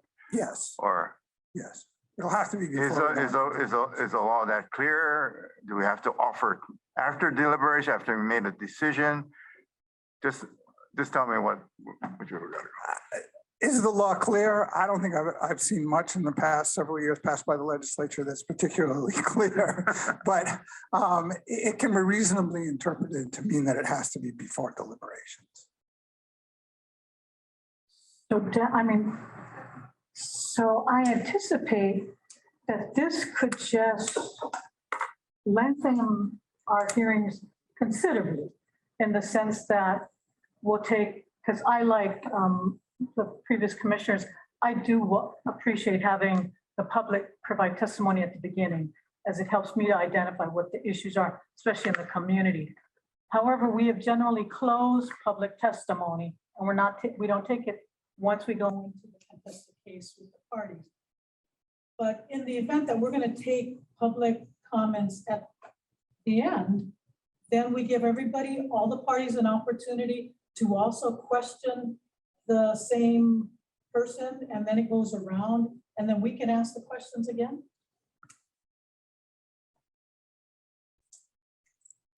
Yeah. I mean, that, right now, that's how we're anticipating it occurring. It could become unwieldy, and I don't think that there is any legal requirement, Julie, for us to allow petitioners to re-question or to question public testifiers at the end of a hearing as well as the beginning. I don't know if that's technically, I mean, we would, one of the reasons that we would probably do that is to prevent a lack of due process claim. I think you might get caught up in due process if we didn't allow petitioners to re-question. I think from a commissioner standpoint, I would want to hear a response, but then it does, it just seems like I think we just need to manage expectations, because that has not been our practice. And as we're all kind of struggling through what exactly, how do we implement this? I think we need to make it very clear to the public that they will have an opportunity to provide additional comments, or they can provide the same comments. So I, for one, this is a chair, would like to be able to invite further comments at the end of the presentation of evidence. However, I don't want the same public testifier to just be redundant and reiterate what they've already put on the record. So are we able to give them that kind of guidance to, if they do come forward for a second time, that they be limited to new perspectives and information to be put on the record? This is Julie. Yes, I think since, you know, LUC is kind of weird in that, not you guys are weird, but the way that it's set up as both a sunshine and a contested case hearing and together. And so you've got to comply with both laws. But in a contested case hearing, you know, you don't need to, you know, consider, you know, duplicative kind of, you know, evidence. And so maybe if they've had an opportunity to testify at the beginning, you know, you can say, you know, if you've got something new to add, you know, after hearing all of this evidence, you know, this is your opportunity, but, but we've heard what you have to say, kind of thing. And I think that's sufficient to comply with both sunshine as well as contested case hearing rules. Yeah, I appreciate that. And if they do start to offer redundant commentary, I presume that the chair can cut them off. You raised your thumb. What does that mean? Correct. Thank you. It just takes me a long time to hit on the unmute button. Yeah, Chair, this is Gary Okuda, if I can say something. Please, Gary. Yeah, I believe that the chair has the discretion to manage the hearing. And since it's going to be your burden, Chair Giovanni, I'm all in favor of that.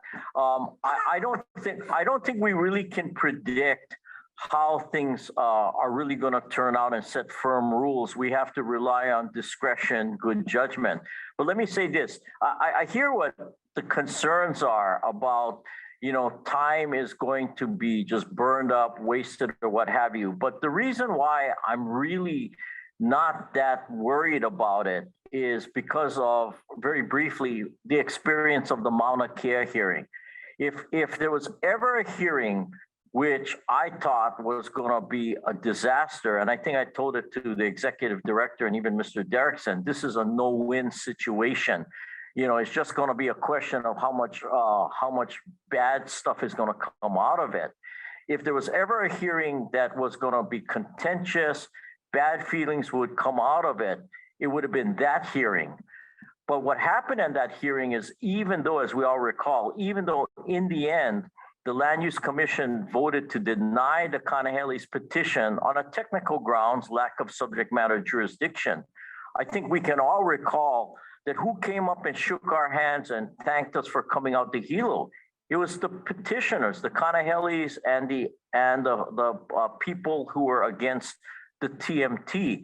So I think generally using common sense, goodwill, the chair at that point in time, Johnson Scheuer, and seeing how you, Chair, handled things when Commissioner Scheuer wasn't around. I think, if we continue encouraging people to come have their say, and we honestly listen to them and consider what they have to say, I don't really think it's going to get that unwieldy in the end. And last point, which is just a personal point, like when the Senate asked me the last go around, what's your duty as a commissioner? I didn't say enforce the land use laws. I said keep and restore faith of the citizens in their government. And so I think that's what we got to do is people get sick and tired of government because they think we're not listening. So, hey, if we got to spend hours and hours and hours, since I got nothing else to do in my life, I'll sit there and listen to it. But I don't think that's going to happen just because more than not, I think people in Hawaii recognize goodwill and aloha, and people will reciprocate. People rightly get pissed off when they feel us in government. It's like, you only have so much time and we're going to cut you off. I mean, yeah, the chairs have enforced time limits on witnesses, but it's not done in a heavy-handed manner, not to stink about anybody. But I've listened to the Board of Education meetings. You hit 2 minutes, they actually hang up on you. It doesn't matter what you're saying, doesn't matter how important what you're saying is. You're the HSTA union president, Corey Rosenlee. His 2 minutes are up. Suddenly it's like they hung up the phone on him. And even I, as just an observer, felt offended by that kind of thing. I don't see us do offensive conduct. And so I think if it's continued to be handled the way it's handled before, we're going to be okay, even with the change in the law. So now I will keep quiet. Thank you, Mr. Chair. Can I just make some practical questions? And that was one of the reasons why I think maybe we should have transcript. What do you call it? Minutes. I would have to review his statements. But besides that, I just was curious. We still retain the power to determine what the length of time for purposes of.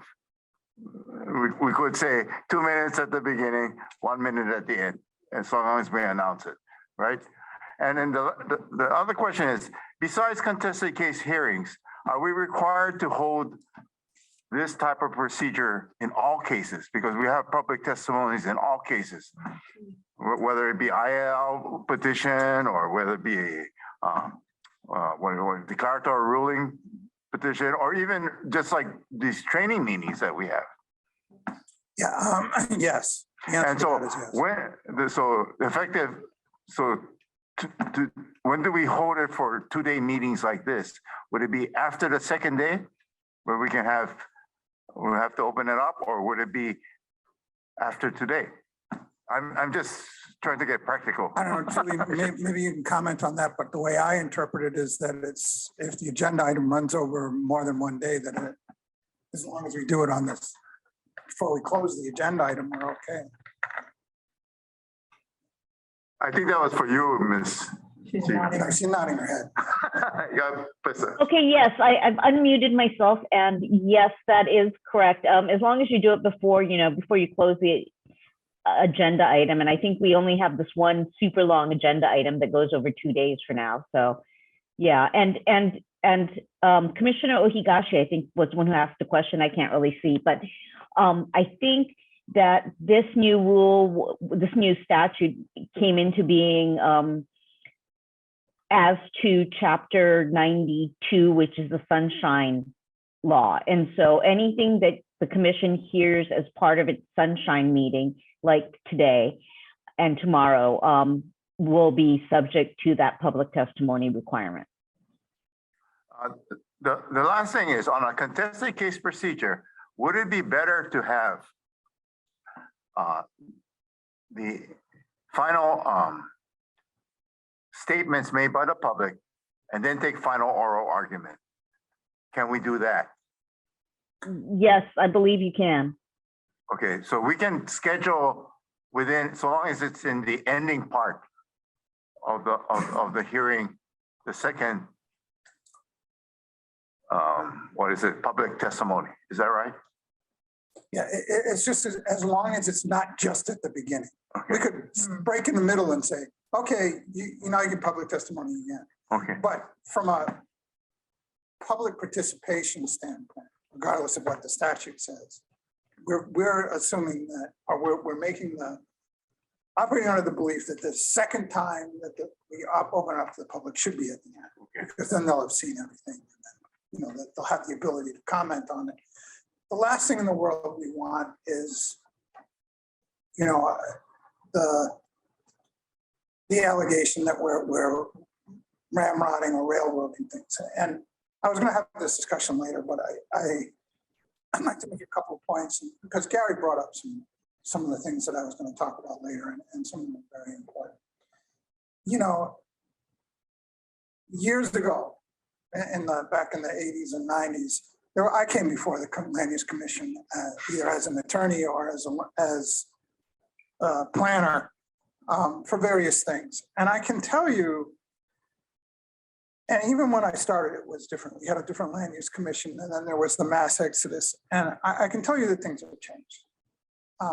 And I like to think that that's partly due to the staff's influence with regard to getting the commission to do more. There has been a sentiment expressed recently that by some people in and out of government that, now that 3 commissioners are gone and some very potent ones, that the Land Use Commission is going to go back to the way it was in the old days, which is biased towards the public perception was biased towards the landowner and less responsive to the public and less responsive to emerging issues. I don't believe that even if, as this group slowly changes and as things go forward, that's really where we're going to end up. I think that the landscape has changed. I think that if we want to remain, and I got to tell you, over the past 10 years, we have gained a reputation, not just with the public, as we saw at Mauna Kea, but with the legislature as being very responsive to the community, very open, rendering good decisions, and making decisions that make sense in the long term. And what's happened over the past 20 years or less is, as I was talking about before, there's been the cultural renaissance. We've seen the Hawaiian community and the host community wake up with a new generation and say, we're not going to sit here and stay silent anymore. We're going to make our needs known. We're going to bring up the issues that are important to us, and we're going to be a part of the process. We've also seen the environmental community start to stand up because of climate change and sustainability issues and say, look, you need to take this stuff into account. These are important. There's not much land left. Every decision that you make impacts everything from water to the environment. And some of these things, when we get to the public trust doctrine, a lot of these things are part of the public trust doctrine anyway. But on top of that, there's what we've been trying to avoid, what staff has been trying to make the commissioners cognizant of and make sure that this commission remains cognizant of, is the fact that we're public servants. I mean, you may not make your living as public servants, but when you're sitting in these chairs, you're public servants. And it's important that, you talk about the skepticism of government, that, government, that they don't care, they're just going to do things. It's just where the money's coming from and blah, blah, blah. This Land Use Commission is one of those first pioneers of changing that. paradigm. We're not going to be that way. We're going to listen to the public. We're going to take what the public says into account. We're going to make decisions that are based on our obligations under the law, but also ethically, that because we live in this community. You know, let's face it, agricultural community. I mean, we got a serious agricultural problem. We need to help agriculture. We need to do things that will support agriculture. We need to make sure that if we're going to allow development, it's not dooming agriculture in an area. You know, I mean, there's going to be a natural, as the population grows, a natural whittling away at the amount of agricultural land.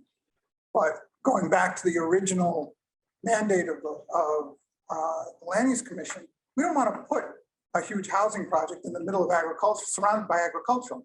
I mean, that doesn't make any sense, right? There's got to be some regimented planning that we're involved in, and the counties are doing that with their general plans that allow for growth without destruction of economic engines. And that is in our statutes. We're supposed to take the economy into account, and agriculture is part of it.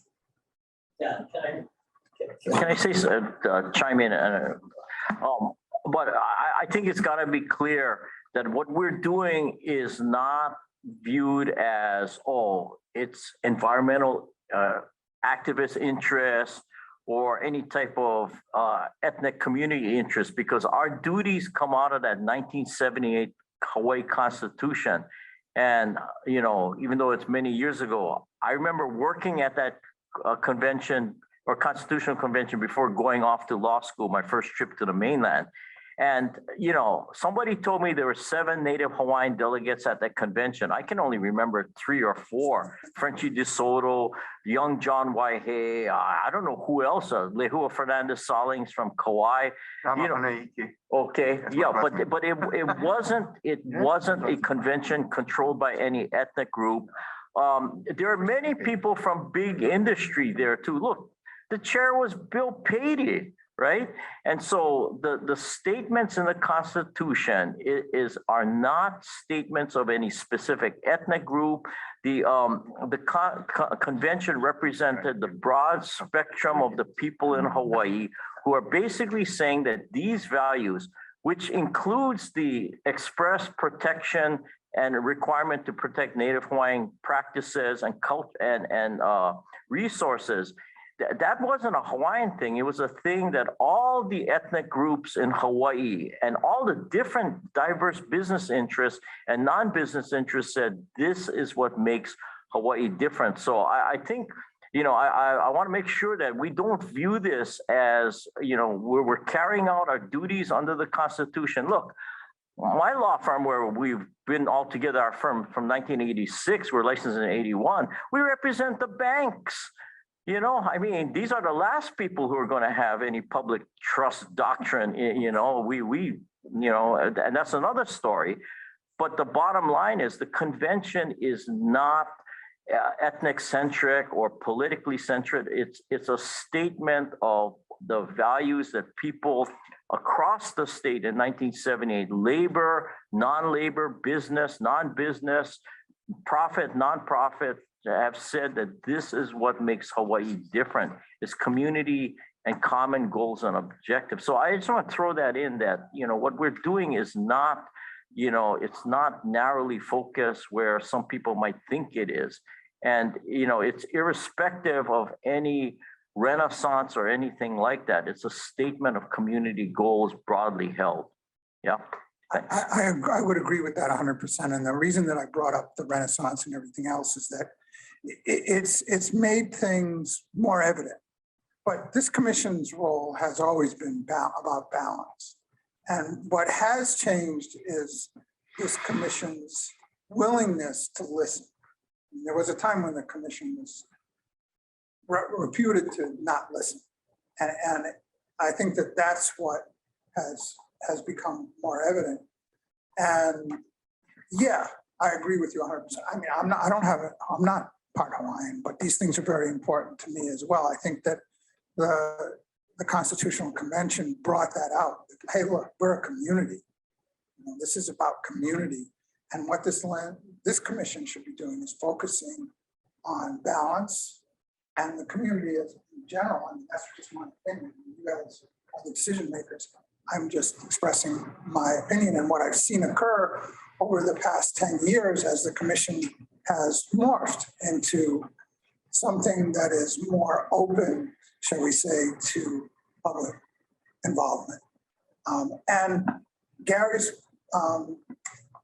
example was a very good one, which is, you know, we really thought we were going into a really tough situation with that Mauna Kea case.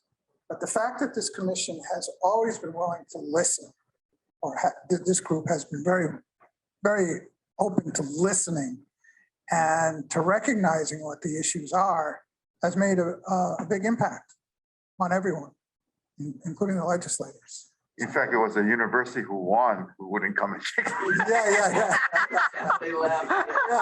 Yeah, they ran out the door fast, yeah. Mr. Connell worked up on the Mauna Kea Mountain, if you remember, and then when I was in my question, he was asking a detailed question because my stepson worked up there for years.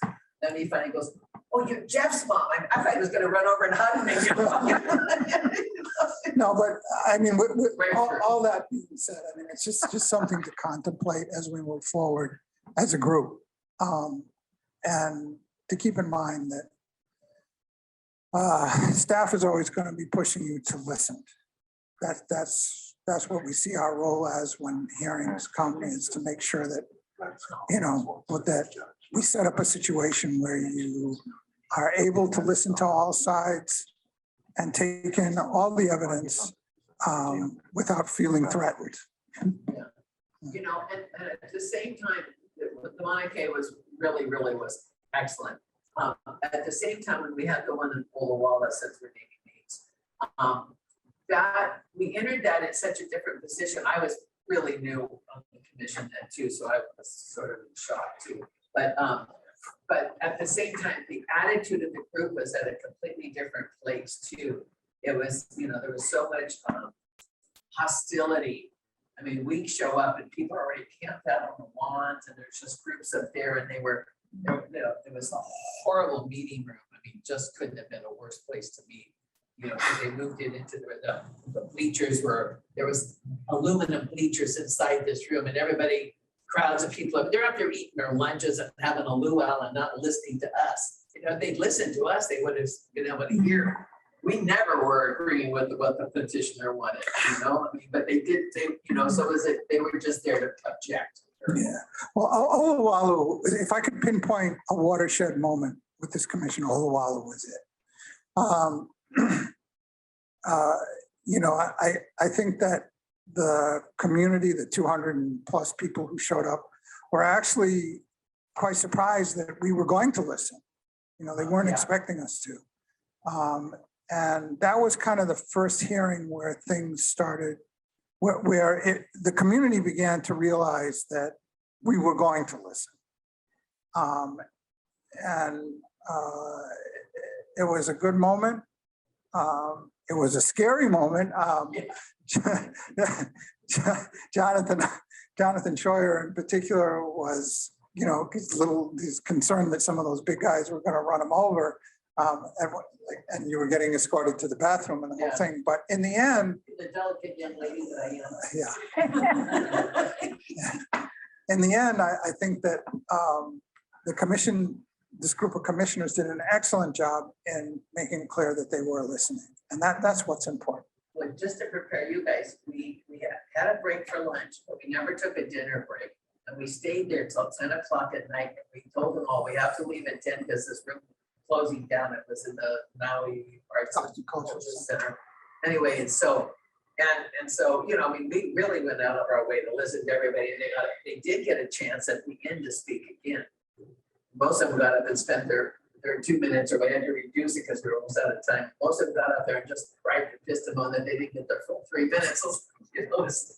Well, you know, what was interesting about that hearing was that if you recall, it was the adoption of an environmental impact statement, and which we'll get into later.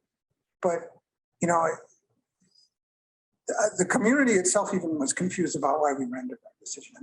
The testimony that they gave was in opposition to the project, but the testimony that the decision rotated, various testimonies of the decision rotated around were various people coming forward and saying, they never talked to me. You know, if you remember, it was, you know, there were cultural practices here and they never talked to me. The consultant never came out and talked to me. And we saw that later on at the hearing on Kauai, where it was brought out that the community really hadn't been talked to about the project, that the cultural assessment had just sent out a bunch of letters and then never followed up, you know. So, and it wasn't, in the end, we approved the project on Kauai, but, you know, yeah, they scrambled and they knew that we were listening, and that is important. With that, I'd like to take a break, I think, Chair, for 10 minutes, because we've been going on a little bit longer than we should. Yeah, let's take a break now. When you come back, can we assume you'll go to 12:30 and then take a lunch break? Yes. Okay, we'll take a break now to 11:30.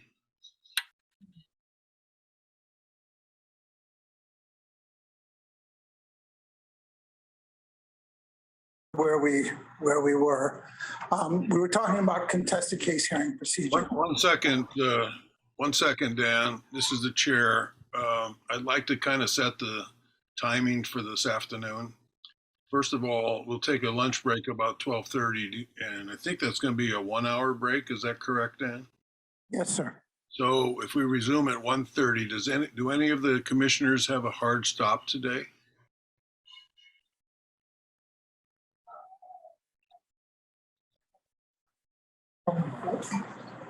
I can't see or hear. We're checking on the flight times.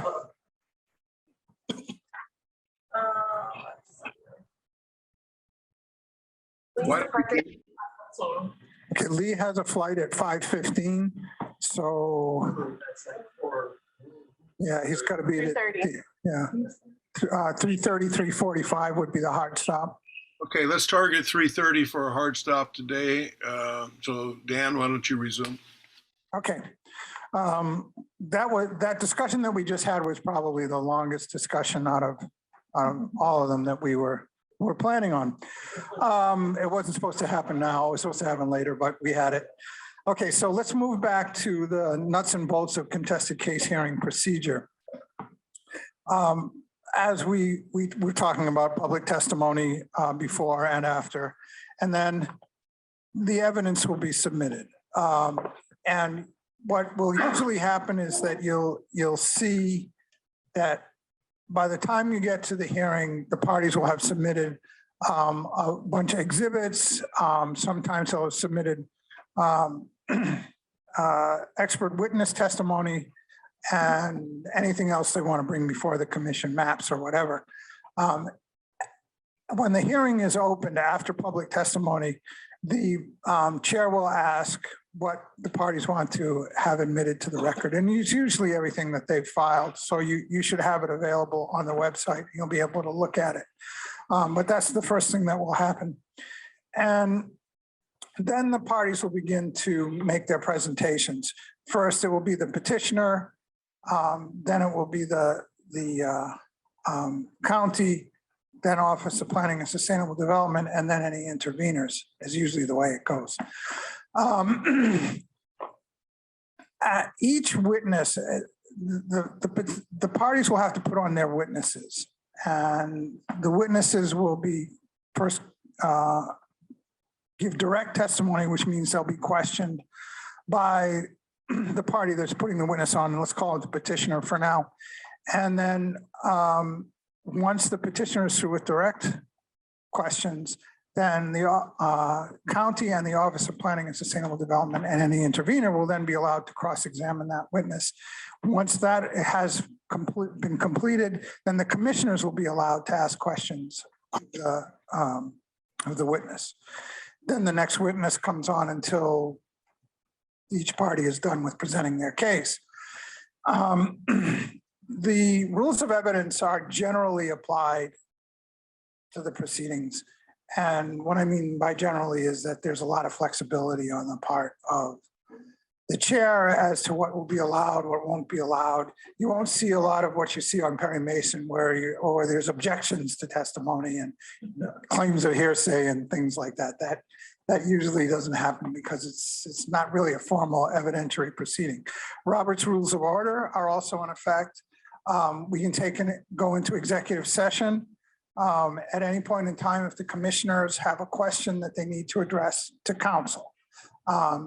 When we go into executive session, it's to answer that legal question. It's not to debate things. If you have factual questions, you should bring them up in the hearing so it's on the record. It's okay. There's nothing wrong with saying, I don't understand what you're saying, petitioner. Do you mean to say that the line of demarcation is here or is it over there? Do you mean to say that you're going to put in X number of homes that are going to be affordable or Y number? It's okay to ask, even if the petitioner's witness is not currently on the stand. If all of a sudden something comes up, you can say, look, I don't understand what's happening here. There's differing testimony. Let's get to the answer. And maybe a witness needs to be recalled. The commission has the ability to recall a witness if it needs further clarification.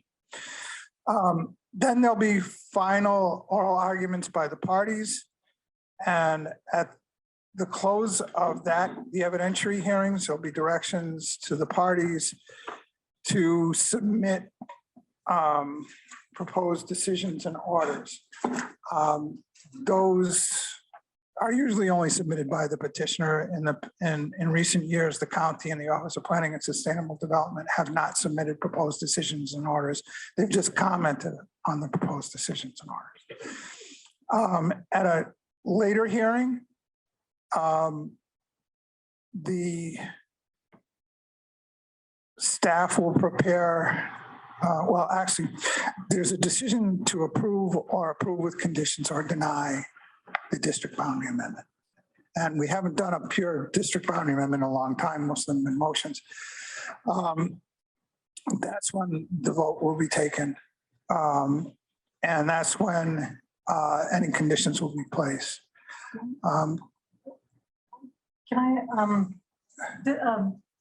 This is Dawn. I do want to make a point because it was very important for me when I joined the commission. The Land Use Commission, unlike many other boards and commissions, our decisions have to be made, our deliberative process is in public. So in executive session, we cannot say, oh, this is how we're going to vote, or we cannot meet outside more than, and discuss it. So we can only deliberate the matter in public. And that was really important because that is unlike most boards and commissions, that they are permitted to have closed sessions. So I think that's a really important, so that when we do deliberation, it's very hard questions, but it's only amongst the commission, although we may have the public out in the audience, but it's only the commissions who deliberate about the proposed decision. And people are very candid. They express their weaknesses, the strengths, but it has to be in public. So, and I thought that was a really important point for me, sitting on the commission. Yeah, we'll go over executive session a little bit more later on, but generally, you can't deliberate in executive session. It has to be to discuss the issue that was. More difficult for me because I'm not a lawyer, so I'm not trained on that level. Was when especially we end up staying overnight at hotels and stuff. So we're having dinner and stuff, and I'm gonna restore it. I said, well, I'll start talking. What do you think about that? And then someone goes, what? I can talk to any one of you. Well, come over here. Two of us talk, but we can't talk with more than two people. Exactly. I've had been corrected a few times because I'm too casual. Trained lawyers. Yeah, we'll just kind of discuss this, see how everybody thinks. And I've been corrected a number of times, so it's okay. Nancy's got a number of red cards. But a couple other things about executive session, since we're talking about it, is that we try and avoid having executive, I shouldn't say try and avoid. it's not a good idea to hold your executive session question until we're in deliberations. You should ask the question when you get it, because if it's a question, I mean, we still want to give the impression, or we don't want to make it seem like we're making a decision in executive session. I mean, staff will make sure you don't do that, but we don't want to get the public angry. Sometimes it's unavoidable. I mean, sometimes something comes up in deliberations and we have to go into executive session, but when you have the question, that's when you want to ask it, not wait until the end. It's better to just ask it at that point in time. And when we do go into executive session, our deputy AGs and staff will be all over you if you try and deliberate. I mean, Nancy's been red carded a number of times, but so just remember. What do you require to do a motion to get into executive session, and how many votes you need? And what is the basis? Well, to go into executive session, you need a simple majority. There is a section of our rules that sets forth what lays out the language that you would need to quote to go into executive session, and we can help you with that.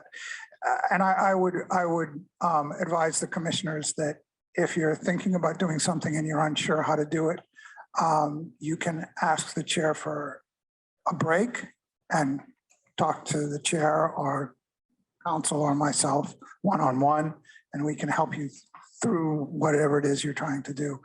But one of the things that is important is that you can't just say, I want to go into executive session, talk about rights, duties, and obligations. You need to say, with regard to whatever it is, right? So that the public knows why we're going into executive session and not some amorphous, I just want to talk to my attorneys, you know? So if it's with regard to, the rules of procedure, whether it's regard to whether or not some testimony is allowable, whether it's you just got to say it, and so that at least you don't have to go in detail, but just with regard to something so that the public knows. And then when we come out of executive session, the chair will let the public know that that's what we went in to discuss. Okay. The decision making, let's talk about that a little bit. At the close of the evidentiary hearing, the commissioners will be asked if they have read the record, reviewed the transcripts, and are ready to deliberate. If you've missed it, let's say we have a multiple day hearing, which we haven't had many of, but there were times back in the day when we had Ho'opili and Coa Ridge where it went on for months, in between hearing after hearing, date after hearing date. If you miss a date, which sometimes happens, you can't vote unless you've reviewed the transcript. So one of the things that we really want to caution the commissioners about is leaving in the middle of a meeting and coming back. Because if we then have to vote at the end of that meeting, you can't, because you missed part of it, right?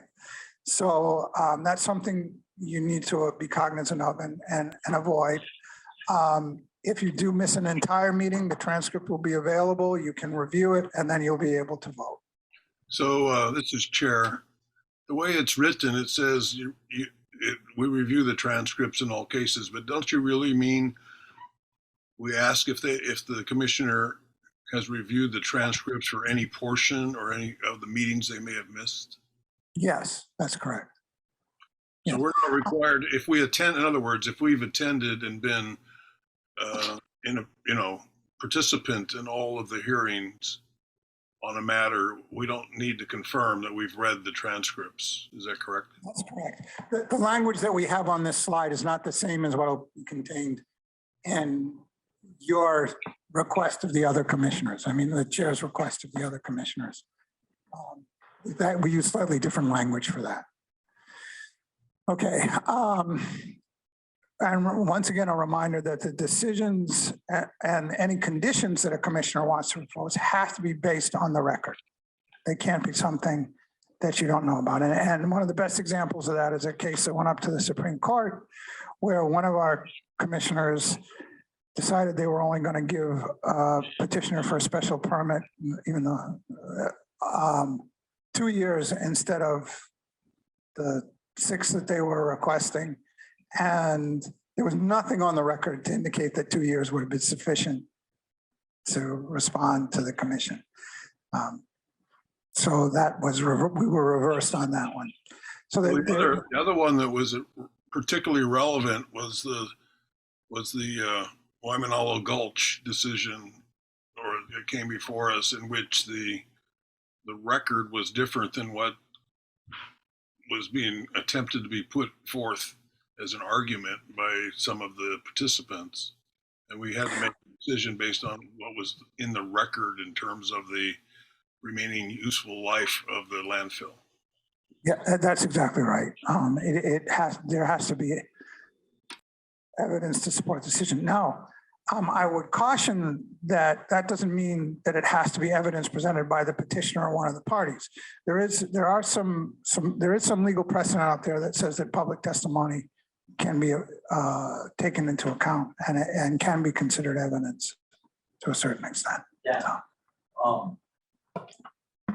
You're correct. We got to do things based on the record and the evidence. But part of the thing we do is we judge credibility, right? That's correct. In other words, we look at these witnesses in the eyeball, or like my vision is not that good, so maybe I just see a blur. But we observe the witnesses, we listen to them, but we can make a judgment whether somebody is telling the truth or not telling the truth. We can make that judgment based on other evidence in the record, whether they're telling the truth or not. And so we judge credibility. And if it turns out we believe a witness is not credible, either because their memory is bad or whether they might be intentionally trying to mislead us or outright lie, we can take that into account in deciding how much credibility or weight, if any, how much weight, if any, we're going to give to that witness's testimony or argument, correct? That's correct. Yeah, okay, thanks. That's correct. Okay. Okay, after everything's done, the chair will call for the question. And then one of the commissioners will make a motion.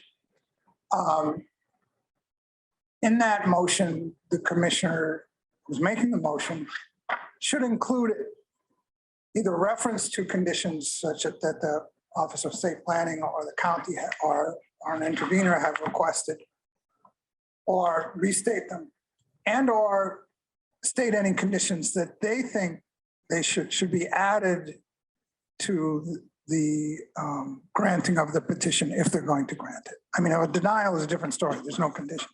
Or if you're going to grant the petition, you can say things like, I'd like to move that we grant the district boundary amendment, and that it be based on the conditions contained in OPSD's testimony, or the county's testimony, or intervener's testimony, or a mixture of all three. And I'd like to add a condition based saying such and such. As long as it's based on the record, you can add that condition. When you make those additional conditions, please talk slowly because staff is trying to get it down so we can make sure we get it into the TBA. So, but that is possible. Now, after the motion is made and seconded, it is possible for a commissioner in discussion to say, you know, I'm not going to vote for this unless we put in a condition for this. And then under Robert's Rules of Order, you can ask the commissioner who made the motion if they'll take a friendly amendment, and then there's a discussion on that, and so forth and so on. So, but once the motion is made, that's the time when this commission should really be discussing what conditions they think are necessary, why they think the petition should be granted or not granted, why they think certain conditions are important. That discussion needs to be had in open session. And it's important that you have that discussion so that not only that the parties are clear as to why you're making your decision, but so that staff is clear as to why you're making decisions. So when we go to write it up, we'll make sure we connect the dots between the evidence and the condition that you're requesting. So that's very important time to have that debate. We have a set of standard conditions that we usually put in. The one that's most you're probably most familiar with, or the ones that have been here most familiar with, are the one that says that the project shall be developed in substantial compliance with the representations made. We have other standard conditions with regard to submission of annual reports and things like that. And then there's case-specific conditions. Typical ones are ones with regard to drainage, traffic impact analysis. Sometimes they might get into roadway alignments and things like that, but those are atypical. We have atypical conditions that we put in that are project specific. And an example of that would have been one of the ones from the Memorial Park with regard to preservation of the water flow for the damselfly. But I will let Scott go into more detail on those, and I'm going to lateral to him.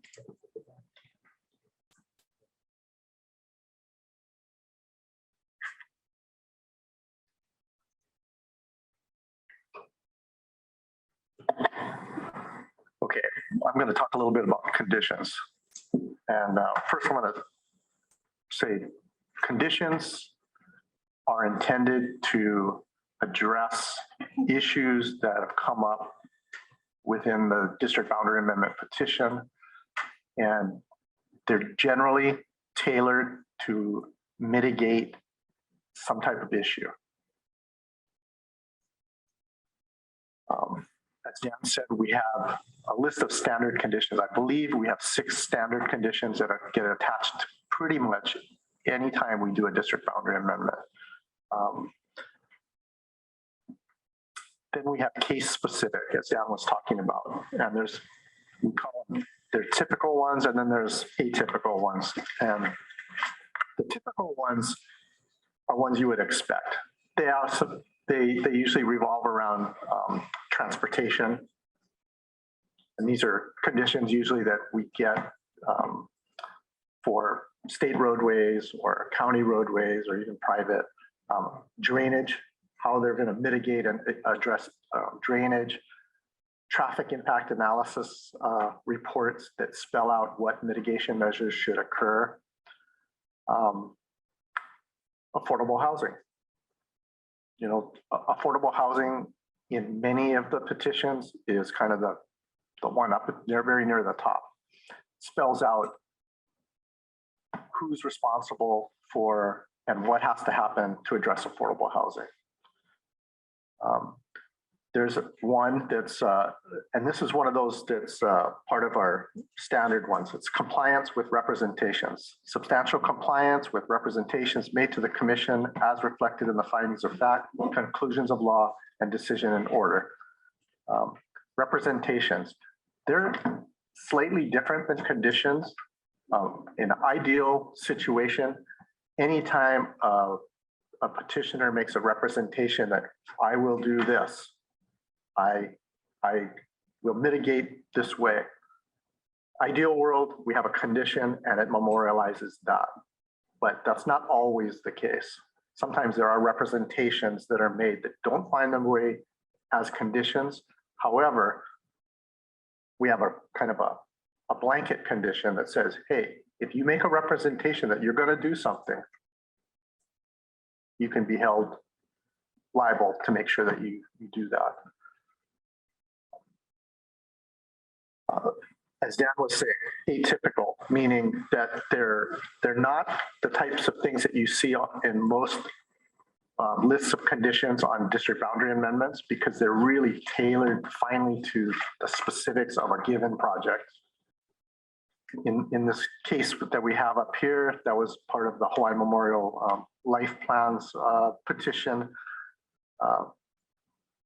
Damselfly habitat that was affected because they were going to change the way water drained across the property. And because of that, there needed to be a condition that specifically addressed that, look, drainage cannot be impacted to this habitat. So they're going to have to do some very specific things to ensure that there's at least a minimum water flow to this area. So it's very interesting, very unusual thing that transpired. We get those in some instances. Okay, next. Okay, after a decision, okay, this is. Scott, this is the chair. Oh yeah, go ahead, Chair, sorry. On the conditions, are you going to, can you speak now or will you be covering it later? A condition regarding commencement of a substantial commencement condition?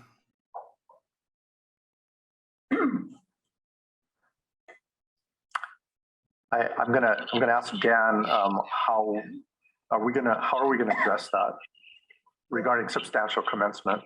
You've got a section.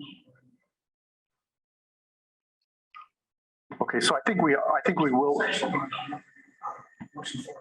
Yeah, I think when we talk about the motion to order to show cause, we will talk about that issue of substantial commencement. But you are correct that we often have that language in one of our conditions. Yeah, is it generally appropriate for us to ask the petitioner for what would constitute substantial commencement of their own project and then potentially put that back into a condition in their own words?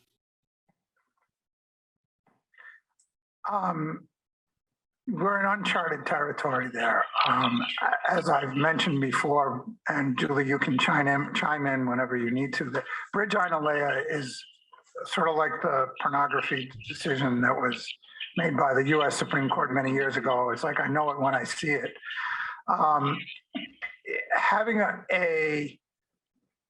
Having the petitioner describe what they consider substantial commencement to be and agree to it as a condition would be helpful if we eventually reverted the property and then it went up on appeal. I think Gary would say that it was probably an admission, but I don't know. We don't know. And in all honesty, my personal opinion is we need more clarification from the Supreme Court. So I'm hoping that someday we get a case that has really good facts for us that, but we really don't know. Yeah, the reason I think it might be very important is that that's the one condition that really would lead to our having the authority to revert, as opposed to if they've already, if they're 50% through the project and then they don't follow through on a certain condition, our ability to enforce is really, zero, and it's in the hands of the counties at that point.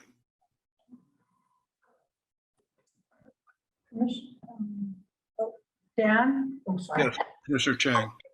If I can maybe ask, and maybe, I don't know if Dan or Scott, I think it would be helpful to understand the limitations of the Land Use Commission once the decision is made. As Chair said, our authority may only be with respect to reverting if there's not been compliance. But with respect to conditions, I think what we've noticed, or at least what I've noticed, it is very helpful to have those conditions be a little specific, because we are not, LUC doesn't enforce those conditions. That's really up to the counties. So if we're going to require like a traffic study or affordable housing, I think it is really incumbent to provide more specific guidance in those conditions so that the county can, there's not a question, but I think it would be helpful if maybe there's some explanation or, because I just wanted to add on to the Chair Giovanni's comment about the limited role of the LUC to enforce the DBA once it's been approved, other than the reversion. I think we have another area where we're gonna discuss all of that. And that is one of the emerging issues facing the Land Use Commission. 8 or 9 years ago, we tried to amend Chapter 205 to give us more flexibility to enforce conditions because the counties weren't doing it.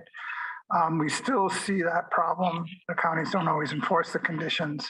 The current whole appealing matter is a good example. We're not sure how the county's going to respond. We try and when we draft conditions, we try and take into account and get as specific as we can with regard to as many different representations that were made as we can. But one of the reasons for the catch-all, a condition of the project being constructed in substantial compliance with the representations made is that we don't always catch everything. We can't always catch everything.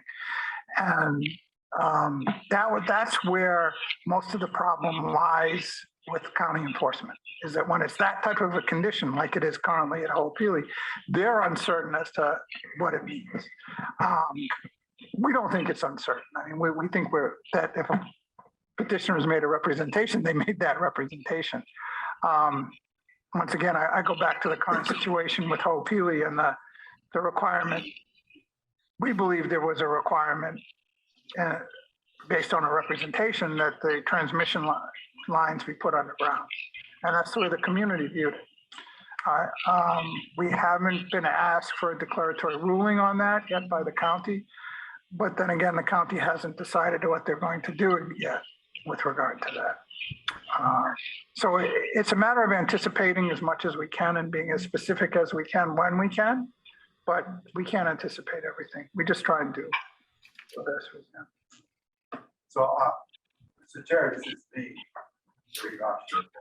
I just want, are we going to discuss the interplay between the various court cases that we're talking about now, so that so we can have a clear framework? And because my understanding is that Scott is going to something procedural, just laying out the process. But within that, do we have time? Are we scheduled to discuss what these court cases mean and how they interplay and what is next few days? Or yes. And so one comment about that. I just was wondering whether or not we would do it in that part in executive session, because it does have an effect on discussing things that may involve contested cases in the past that may involve approaches that we make, that the commission may have to discuss with their attorney concerning future matters. So that's my gist of my question for Julie.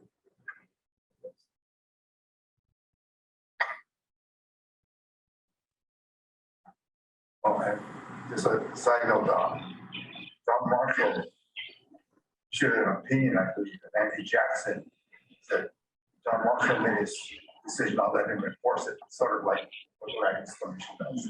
We make a decision now. But we can't enforce it. So how? Yeah, I was asking Julie whether we should.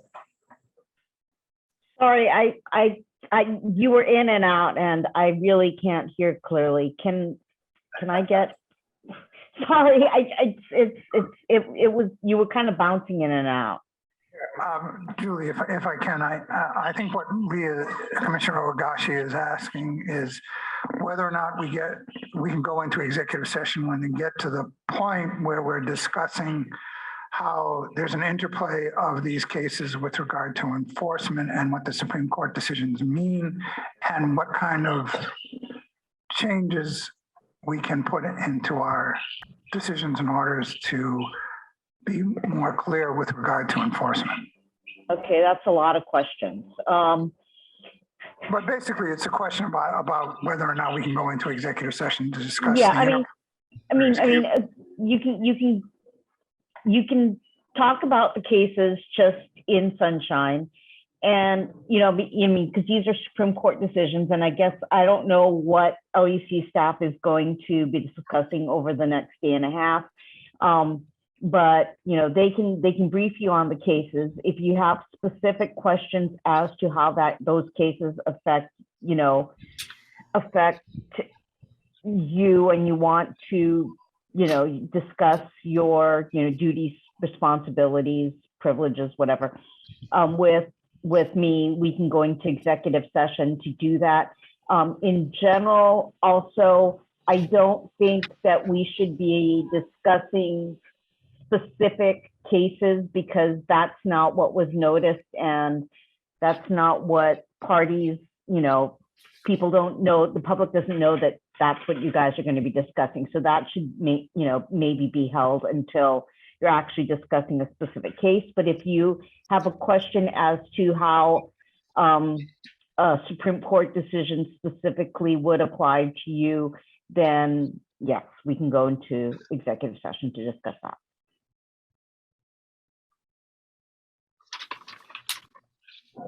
Okay, we good? So unless you got any more questions about conditions, I'm gonna move to what happens at the end after the decision's made, after you make the decision and adopt the decision in order. That ends that 365-day clock officially. Meanwhile, there is an opportunity if a party wants to reconsider the decision. It's pretty rare that this happens with a district boundary amendment, but it has happened in the past. Ho'opili, in fact. Motion to reconsider the party, either the petitioner, OPSD, the county, or if there's an intervener, can request, file a motion to reconsider, and within 10 days of the decision, and they're basically asking the commission by stating specifically where the decision was unreasonable, where there were errors of law made, and because it's a tight time frame, we end up having to hold a hearing really quick on that motion and render a decision. This is with respect to a district boundary amendment. There's also an opportunity, because we have this 365-day clock, we generally finish up district boundary amendments in about anywhere from 3 to 6 months after it's been deemed complete. So we actually do it well within that 365-day time frame. However, there are allowances if we're getting close to that 365-day time frame and we still have hearings, we're still discussing the matter. There can be a one-time request for up to a 90-day extension of that timing. And in fact, Ho'opili, again, was one of those instances where the petitioner requested, because they knew that all the stuff had not been discussed and the commission was not ready to vote, and they did not want it to be automatically approved. They wanted to be able to finish and make their case. They requested an extension, and we did do an extension. Even though it was a 90-day extension, we were able to finish things up, I think, within about a month and a half. So we didn't even approach that end time. I think a little bit later, I'm going to talk about other motions that happen after a decision.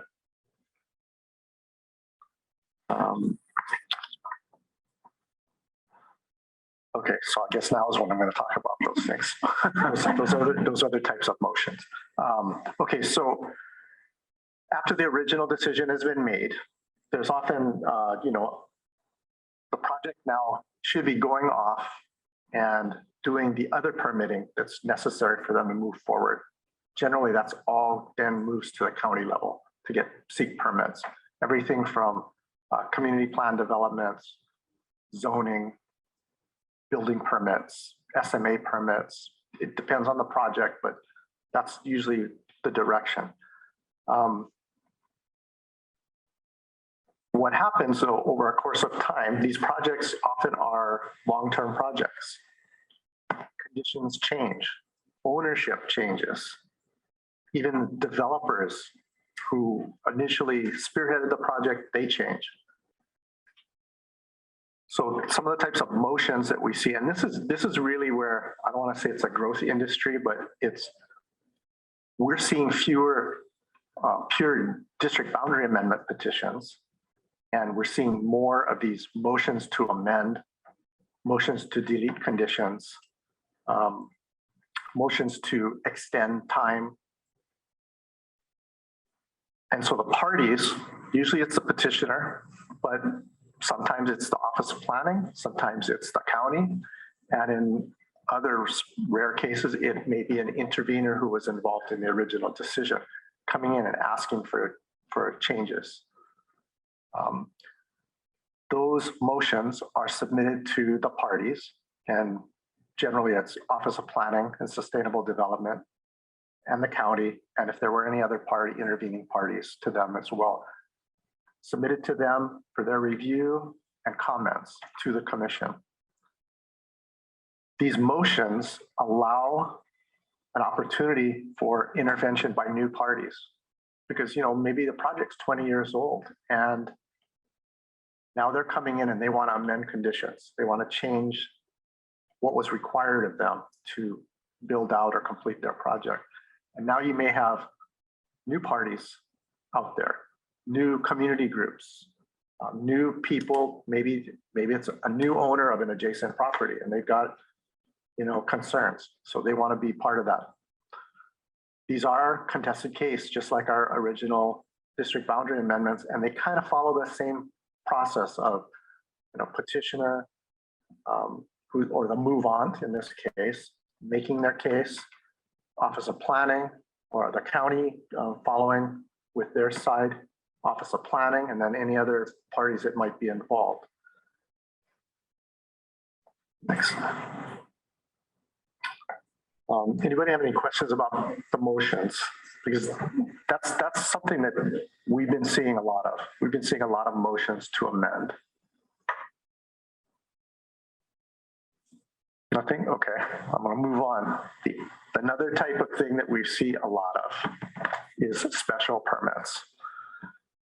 And special permits are for unusual but reasonable activities that can take place in usually the agricultural district.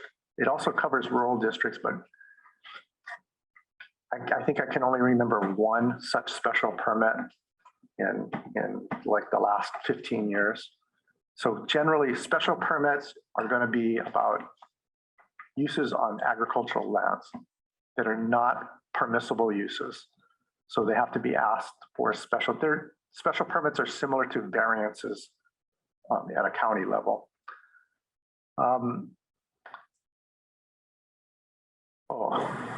We never get special permits for activities proposed on conservation lands.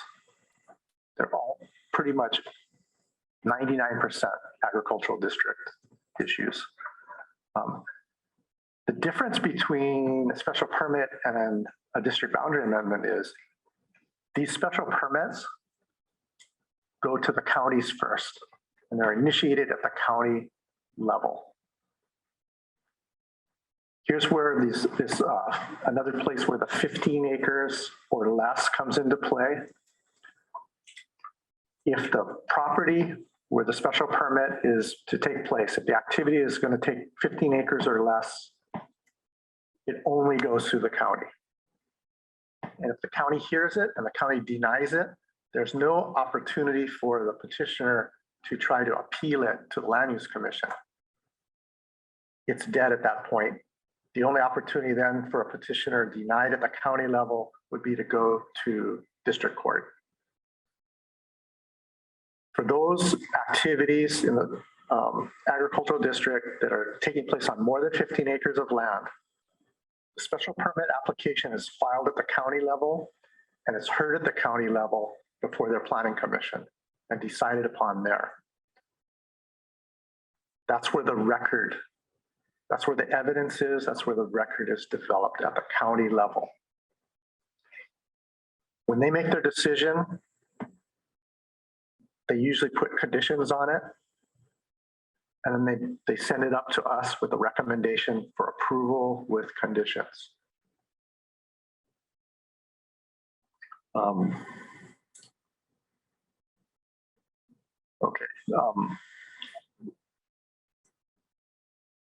We hold the hearing and we're either confirming the decision that the county's made or we're denying it. And it's based on the county's record. It's not on the record. It's not, we don't develop any record. We don't take any new evidence on a special permit at our level. Scott, you can remand too. Huh? You can remand too. Right, that's what I was gonna say. So another option is if we find that the record from the county is lacking in some way, that we know that they've missed something important, the commission can remand back to the county for further deliberation. And we have done that. The Waimanalo Gulch landfill is an example where we have remanded it back to the county for further hearings to flesh out the record before it comes back up to us. So Scott, what was the, what did we do in the Connections Charter School case in Hilo?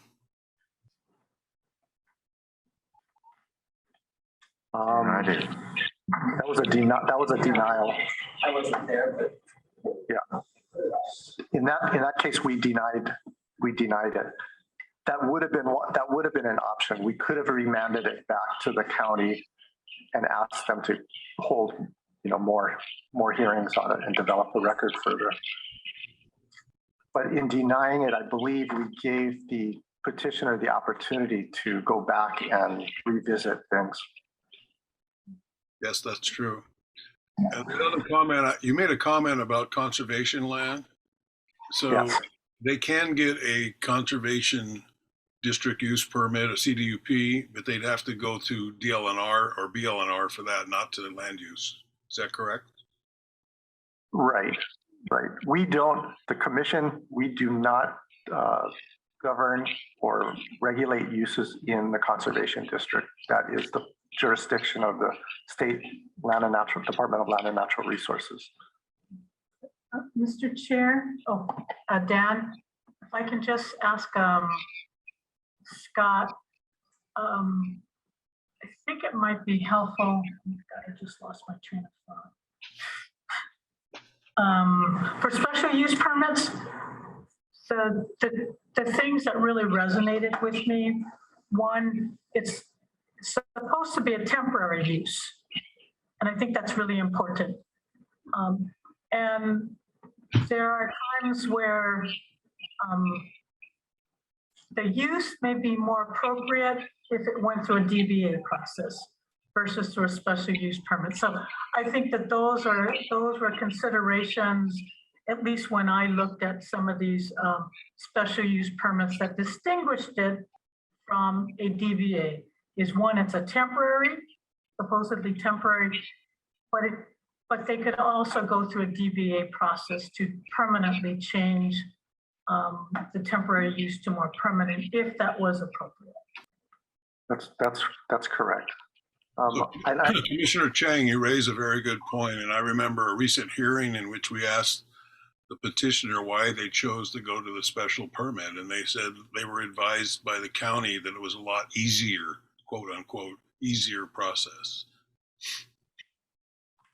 to get a special use permit with a term as opposed to going through a DBA. So that's just something that's out there that it's a counsel that is maybe offered by some county representatives.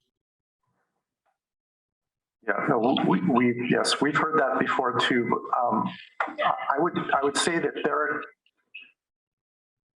I think the county struggles with this sometimes. And, as I pointed out, the special permit application goes through the county, the planning commission are the ones that have to, tackle it and address it first. And sometimes I think that what they're looking at is, okay, this special permit is out in the middle of and surrounded by thousands of acres of agricultural lands. Does it make sense for us to spot zone it to urban district to allow for this temporary use, even though that temporary use may be for 30 years? And I think that's part of what they've got to struggle and balance. Do they want to reclassify it through a DBA process, or do they want to just grant it a special permit and keep the integrity, the contiguity of that large agricultural district intact? So, I think sometimes that's what's occurring. And I think if I may, that's some of the challenges that we get from the community's perspective, where the counties, I think everybody struggles with that same kinds of issues, but they do have an opportunity to come before the community does have an opportunity to come before the Land Use Commission and raise those kinds of concerns. Right. So special permits, here are a couple of examples that this commission sitting here has seen. And we've seen rock quarries come in. We've seen solid waste. We've got it up there as dump, but solid waste facilities, churches, and all different types of processing facilities. Some with a connection to agriculture and some kind of dubious connection to agriculture.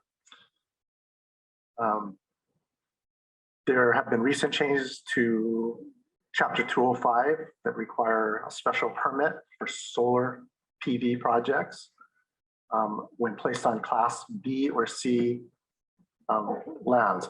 And I'll talk about that in just a second, what that Class B or C lands relates to. So go ahead. This is just a quick overview. As I was saying, what happens is application goes into the county planning department reviews it. County Planning Commission then holds hearings on the application. They make a decision and a recommendation.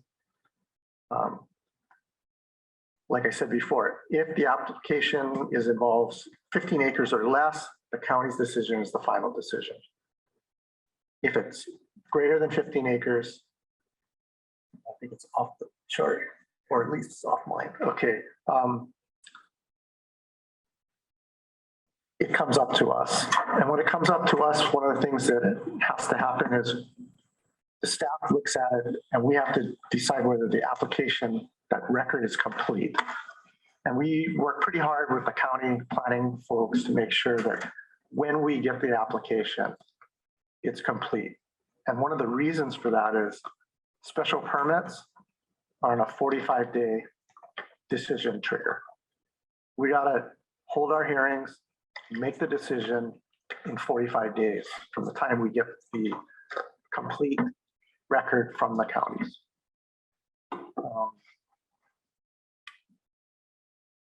And as you guys know, and the new folks are going to learn, if we're only holding hearings twice a month, in order for us to hold the hearings and make the decision and issue the decision in order in 45 days, it's tight. When the commission issues its decision in order, as Commissioner Ohigashi pointed out, we can sometimes decide to remand back to the county because we don't think the record is fleshed out enough to make the decision. Sometimes we are going to issue an approval, usually with the conditions as the county identified, but oftentimes we have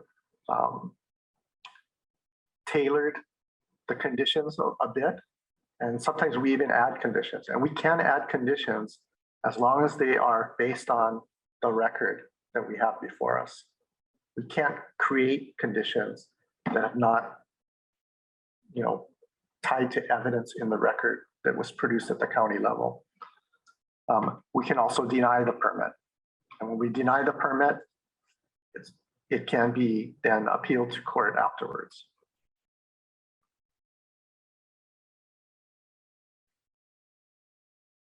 So the thing that triggers these special permits is the fact that within the state agricultural district, under chapter 205, we have a list of permissible uses.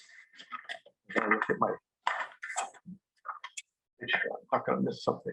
Okay, so the permissible uses is this laundry list of the types of agricultural or agriculturally adjacent activities that are okay on the best lands, the A and B lands, according to the Land Study Bureau. And the Land Study Bureau was this professional group contracted by the state, pretty much the University of Hawaii's soil science engineers and ag specialists, to look at all the land in the state and categorize it. And the result was this A through E, A, B, C, D, E, highest to lower quality. And there's even some U that's unclassified. But generally, that A to E is enshrined in chapter 205. Permissible uses are the ones that can occur on A and B lands. And by extension, they can also happen on those poorer lands as well. If it's not allowed as a permissible use, it is prohibited. And when it's prohibited, the only way that it can be allowed is through a special permit. So the laundry list, I believe, is about 20, there's about 22, 23 different permissible uses. That's chapter 205-4.5, subsection A, laundry list, multiple pages. And subsection B is the one that says, if it's not permitted under 205-4.5A, it's prohibited. And the only way it can be allowed is through the special permit process. So that's what we're dealing with when we're looking at special permits. So Scott, yeah, in that example you're giving us for the lower quality lands, there are permissible uses that in that listing that, like solar farms, that are not allowable without a special use permit on A and B. Is that correct? That's correct. Chapter 205-4.5A, the permissible uses, does identify solar PV as well as many other renewable energy types of projects. But it also caveats it and identifies, like with the PV, if it's prohibited on A-rated lands, and if it's on B or C lands, it's permissible up to a certain acreage, after which a special permit's required. If you have C, D, or E lands, it will not need a special permit, and it will be allowed. Thanks. Thank you. This picture is an example of one of those special permitted uses. It's the Ocean Vodka Processing Facility using solar PV.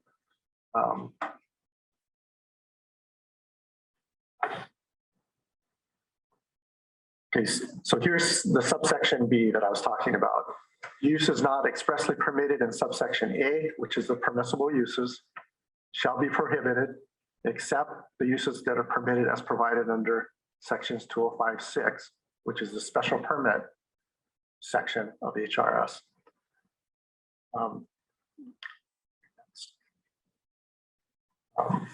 So if the land is classified Land Study Bureau, C, D, E, or U, then its limitations on its use are governed by chapter 205-5, which the county has the leeway to further define. And that 205-5 is primarily related to agricultural tourism uses that could be accessory to a bona fide farming operation.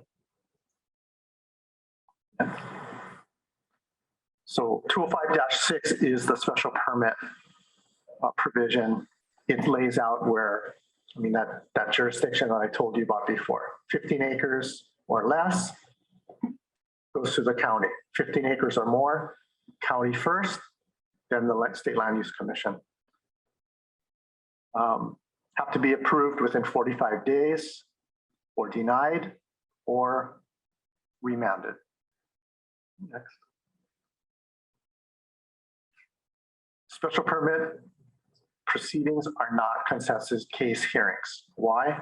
Partly because the record is not developed at the Land Use Commission. It's developed at the county level. It's really important. The commission can ask for further clarification, and that's usually done by us remanding back to the counties. We can ask for additional information from the parties. Like I said, sometimes this can trigger that remand. No new parties get admitted in front of the Land Use Commission. Only those parties that took part at the county level are parties in front of the Land Use Commission. That doesn't mean that public and private individuals aren't allowed to testify in front of us. It's not a formal evidentiary proceeding because all the evidence from the record should have been developed at the county level already.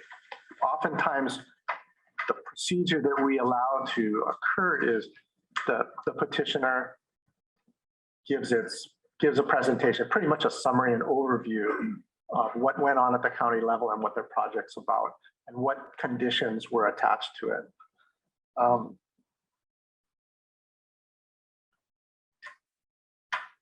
Those decision and orders are prepared by staff after the proceedings, and the second hearing is held to adopt the order. And that's where I'm talking about that 45-day thing. We got to hold the hearings. Then we have to have another hearing to adopt the actual order that comes out of it. And if it's a very complicated special permit, which some of them are, that might mean that we got multiple hearings, and then we have to have a short time frame to draft the decision and order, and then hold the hearing to adopt the order. So we sometimes are biting our nails, trying to make sure that we get through that 45 days, because special permits also, that 45-day, if it's not completed, it gets automatically approved. So Scott, what role does the Wizard of Oz play?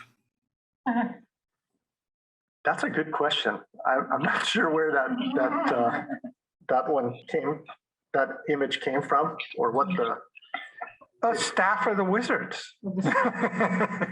Scott, can I ask a question?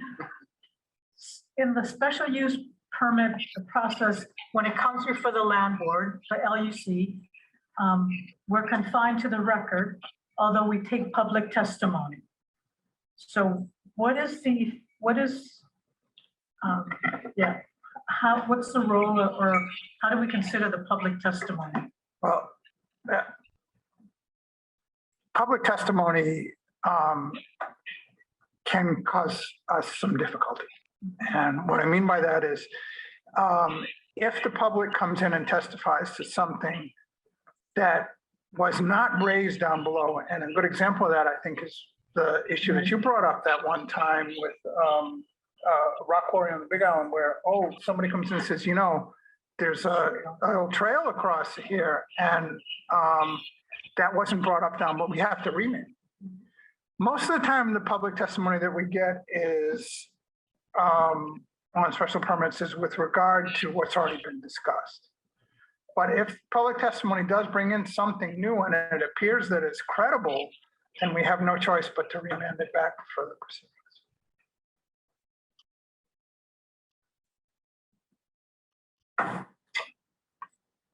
And then I think the way the statute is worded, and special permits is one of the biggest problems for staff, to be honest with you, because we're asked to comment at the county when the county is going through its proceedings, and we'll look at what's been submitted to the county and then base our comments on what we see as the evidence that's submitted to the county. The way the statute is worded and the leeway it's given to the counties is resulted in a lot of inconsistency and abuses, in our opinion. One of the things that's popped up most frequently is, what does it mean when it says the land area of which is greater than 15 acres? One of the things that we've had discussions with the counties about, in particular on the Big Island, is they'll get a special permit request where the actual activity, whether it be a recreational facility or a rock quarry, is taking place in 14.99 acres. But then there's a parking lot, or there's a roadway, or there's a storage area that takes it over 15 acres. And so what we've been telling the county is that you got to take into account the entire area being used when you calculate the acreage, not just what the petitioner represents as the acreage they're going to use for the facility or whatever. So, but remember, if the county decides that it's under 15 acres, we'll never see it. So there's some frustration there, because the community will say to us, well, this is bigger than 15 acres, and why don't you? But we couldn't, even if we disagree with the county as to their assessment as to how big the operation is. And I got to remind you also that one of the funky things is that if the county, no matter how big it is, if the county denies a special permit, it'll never get to us. So there's that. There's no appeal from a county decision to the denying a special permit to the Land Use Commission. It's just done if the county denies a special permit. One of the other areas of conflict, and I want to wrap this up so that we can go to lunch, is what is an unusual and reasonable use within an agricultural district. Some counties, and we've had communication with some planners at Department of Planning and Permitting at various counties, see this as, well, we can allow anything that we want because special permits say unusual and reasonable use within an agricultural district. And as a result, we've seen things that should really be in the urban district, markets, housing, and usually it's an industrial use that really belongs in the urban district. But the counties have taken the position that anything that's unusual and reasonable. It's the way staff has interpreted special use permits is that they're designed for things that are not specifically allowed in the agricultural district and not specifically prohibited, because that's another argument that we have at the county, is that there's some things that are specifically prohibited, but aren't really appropriate for the urban district, like a rock quarry. I mean, that's clearly not an urban use, but it's not an agricultural use. One of the other areas that we get into with the county is what I just mentioned, things that are specifically prohibited. We take the position that if it's specifically prohibited, then you can't get a special permit for it. And in the past, there's been some times where the county said, well, even though it's prohibited, we can still give them a special permit, which doesn't make any sense. If it's prohibited in the agricultural district, it's prohibited, special permit or not. But then there are some, like these areas that are gray areas, for just churches. I mean, we get a lot of special permits. We see a lot of special permits at the county level for churches. Is that an unusual and reasonable use within an agricultural district? I mean, the argument can be made that in an extreme urban, rural area or agricultural district, way out in, some far-reaching areas of the Big Island, that, yeah, church is necessary because they don't want their parishioners to drive all the way take a 3-hour drive to town. You know, that's a gray area. Repair shops, you know, if you're way out in Hana, is a repair shop a reasonable use for the agricultural district? That's also difficult. Auto repair shops, B&Bs, yoga studios, all those things that you see listed up there are all things that the counties have dealt with for special permits, some of which we've objected to, some of which we haven't. But if they're under 15 acres, we can't control it. So it's all by the counties. And then, as this commission has seen a couple of times, is some of the uses are clearly urban or industrial uses, and the SP is not the right mechanism. We also see some other issues with what we call parceling, where a large tract of land, a special permit will be taken out for a portion of a large tract of land for a 14.99 acre rock quarry. And then that rock quarry bottoms out, and then on the same piece of property right next door, or right adjacent, or not same piece, but right adjacent to that one rock quarry will be another 14.99 acre rock quarry. And as one rock quarry empties out, we've actually had some success with that, convincing the plant planning departments that, look, if at a certain point, you got to say, okay, look, this is over 15 acres because you're adding everything together. Even the ones that you're still not working on, you've got a larger set of rock quarries you got to go to Land Use Commission. Agricultural subdivisions are a nightmare. And I think we already talked about that a little bit. But those are the kind of issues that staff has to deal with special permits. And you may read about public complaining about these special permits given in these, but it's not us, it's the counties. So you're aware. And that is the end of special permits. And we should probably take a lunch break and come back for declaratory rulings unless anybody's got any questions. No, I want to eat. Yeah, Arnold is starving at this point, so, you know. We gotta bring him back for that purpose only. Yeah, Let me just say that we have failed Arnold's image in allowing this to go all the way to 12:40. So we'll take a lunch break now unless somebody has objection, and return at 1:45.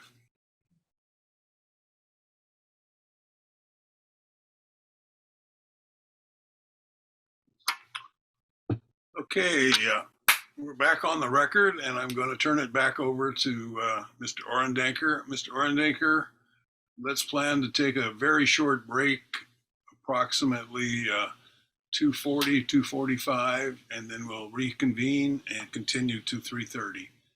So I'm handing the ball to you, Mr. Orendanker.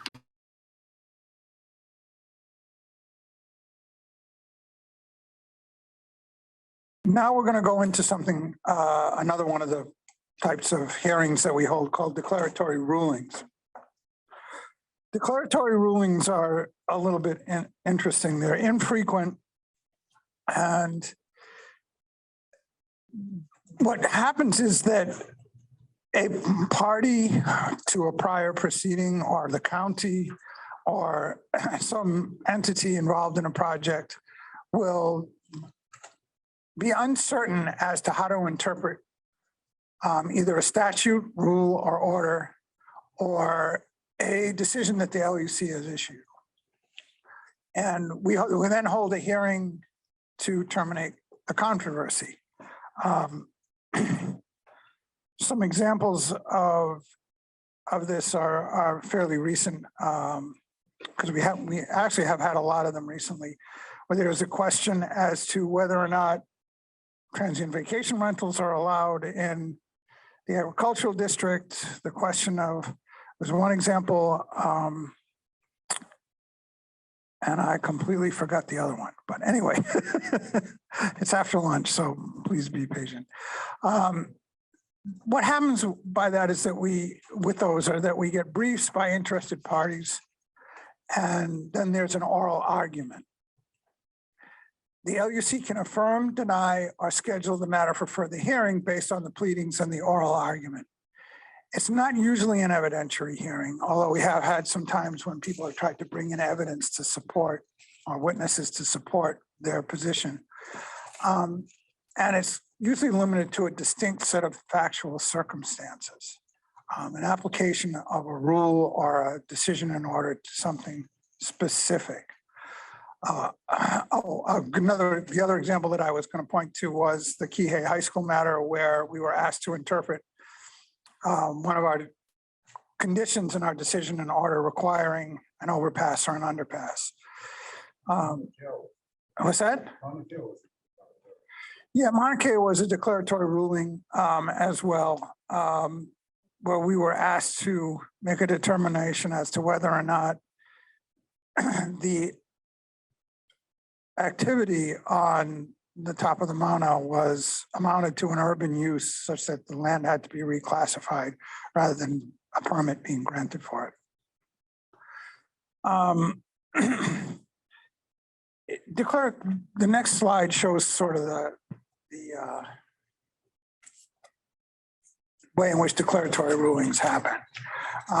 There's a petition, and then we within 90 days, we're supposed to set it for hearing.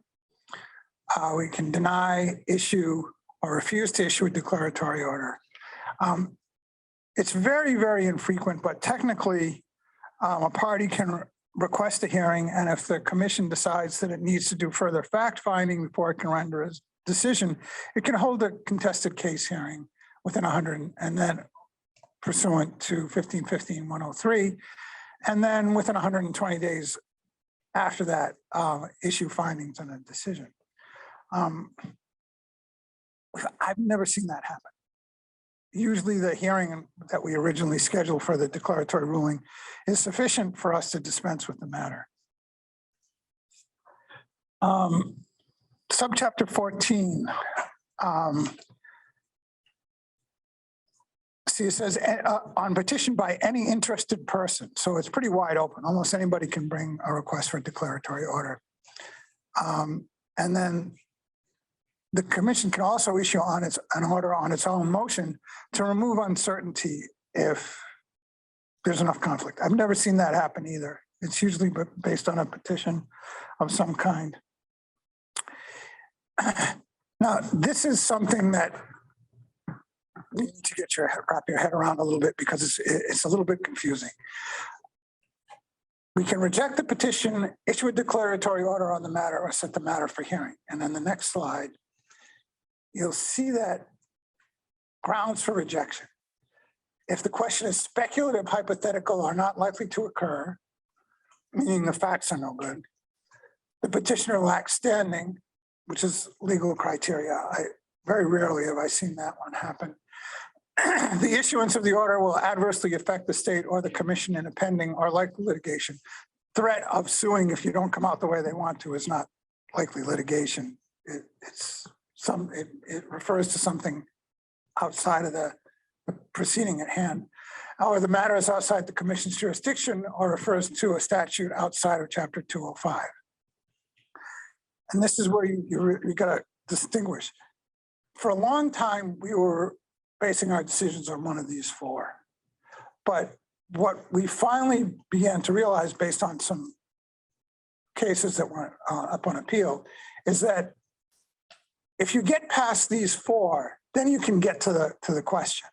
And then you can render a decision without having to refer back to these four issues. If you're going to deny, for instance, let's say you disagree with the argument that the petitioner is making. You can still find it against the petitioner based on the commission's analysis of the issue. Sometimes the confusion comes in on how the petitioner presents their request. They want you to either, the petitioner will file a request for a declaratory order asking you to grant their petition. And then the county or OPSD or somebody else will come in and say, we want you to deny the petition. But it's not really approval or denial because that means you're adopting either the petitioner's or the opposing party's argument in toto. The commission gets to render a decision. It doesn't have to adopt either one of those. They can say, no, you're both wrong. This is what the actual answer is. this functions, in this case, the commission functions almost like a court of appeals. Because you're listening to the argument and you're rendering a decision on the law, not so much on the facts. Go ahead. If we decide to schedule a hearing, and once again, I've never seen this because you have to distinguish between the hearing where we initially hold to make a determination and a decision that we haven't heard enough at that hearing, so we want to schedule a further hearing. There has to be a showing that that hearing is necessary, or the commission has to find that there's a reason to schedule the additional hearing. It has to render a decision within 120 days of the hearing or within 45 days of the filing of the final brief. Once again, this envisions a situation where we hold an initial hearing, decide we need to have further proceedings, hold those further proceedings, and then give the parties the opportunity to file final briefs. And then we have to render a decision within 45 days. Although, if the commission doesn't meet those deadlines, the statute really, and our rules really don't say what happens. I mean, it's not like it's automatically granted. It's not like a DBA where if you don't meet the deadline, it automatically gets approved. So there's some flexibility and we can set different timelines. But once again, I've never seen this happen. Usually we dispense with a declaratory ruling in 1 or 2 hearings and render a decision. Now, a form of declaratory rulings is important agricultural land designations. And we're going to go through this because the commission should understand what happens if we ever get one. My personal belief, for reasons that I'll explain as we go through this, is that important agricultural land designations are dead. We will never see another one.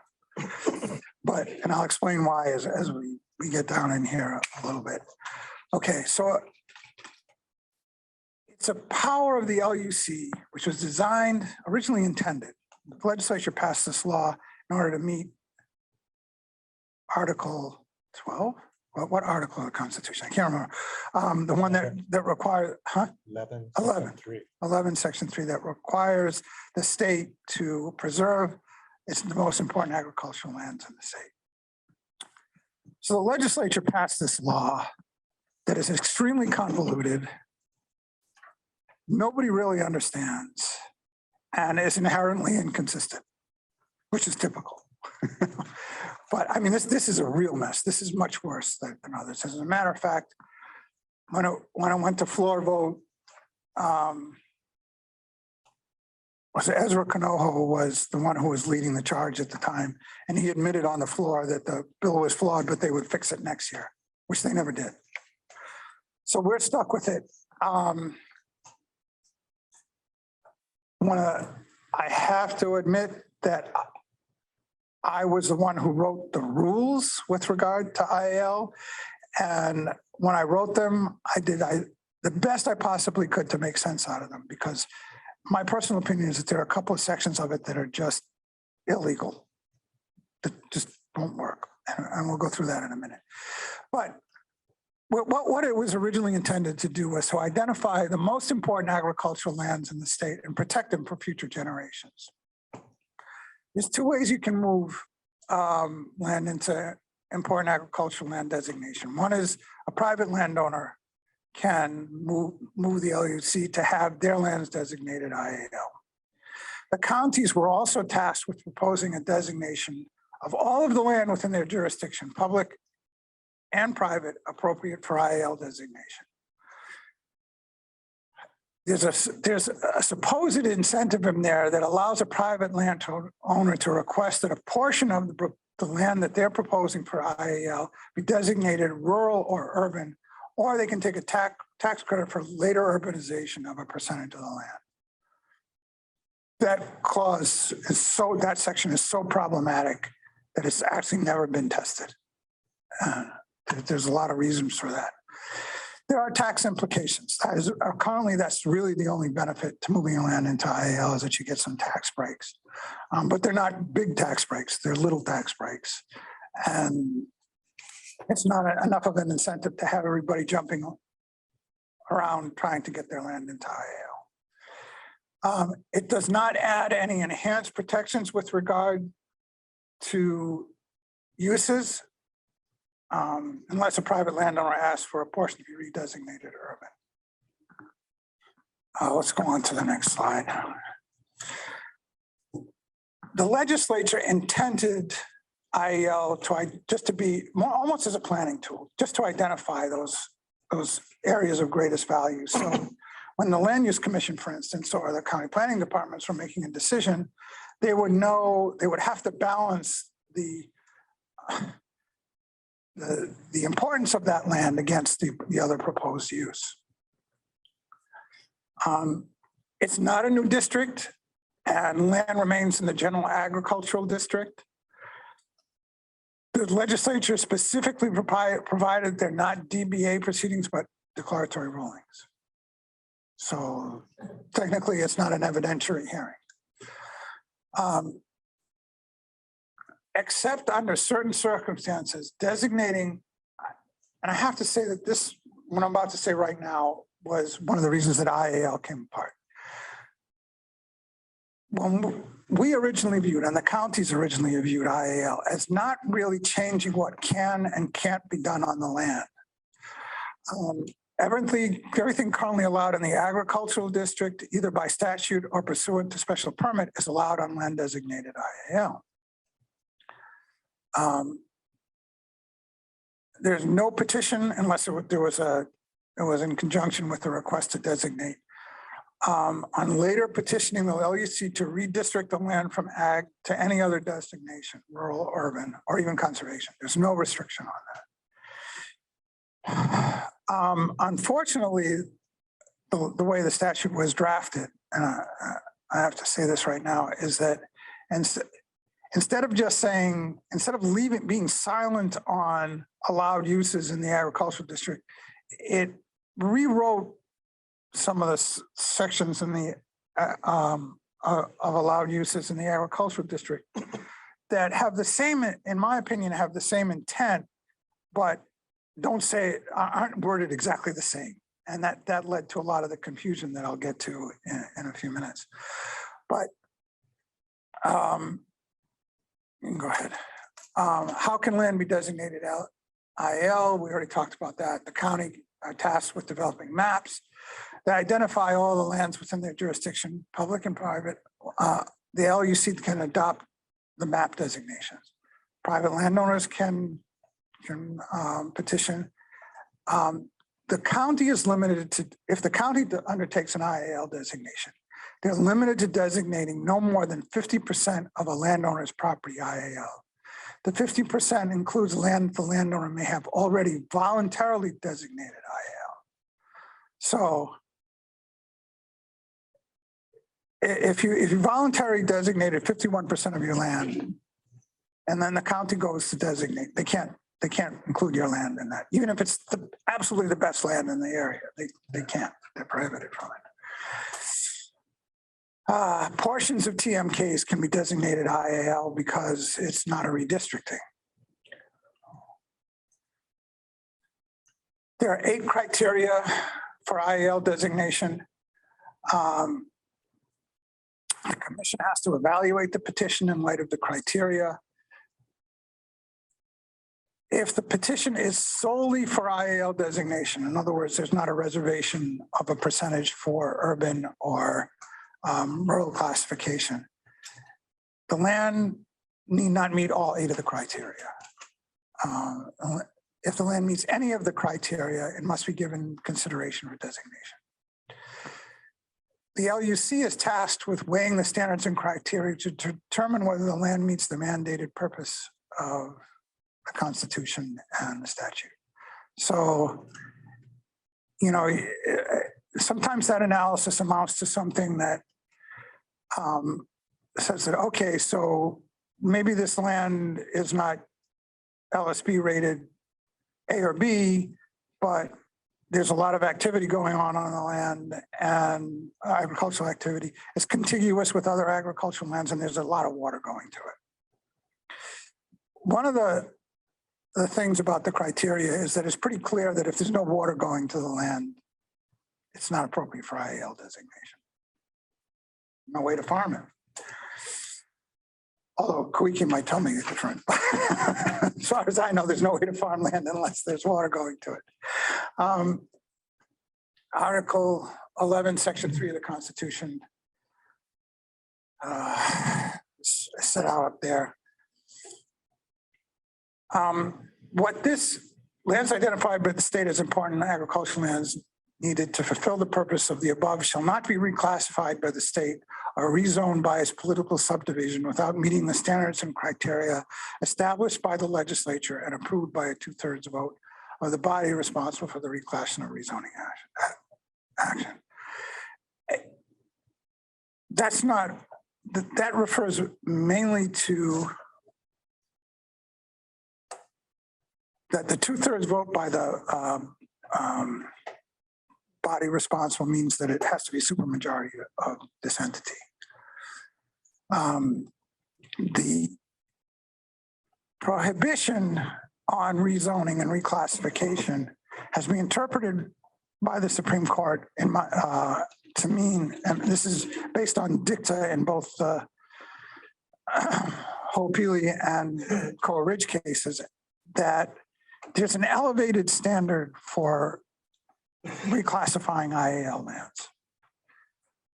It's not clearly defined. It's just that you've got to go deeper into the balancing act of trying to figure out whether the land is really needed for agriculture or not, and the impact of taking it out of agriculture if you're going to reclassify IAL designated lands to urban or rural. It's not impossible. It's not even a very high bar, but it does require that if this commission decides to redesignate IAL land, that it shows that it has looked at it at a slightly higher level than it normally would under a district boundary amendment proceeding. This is you can look at this at your leisure in the 20542, which sets out the definitions of and objectives.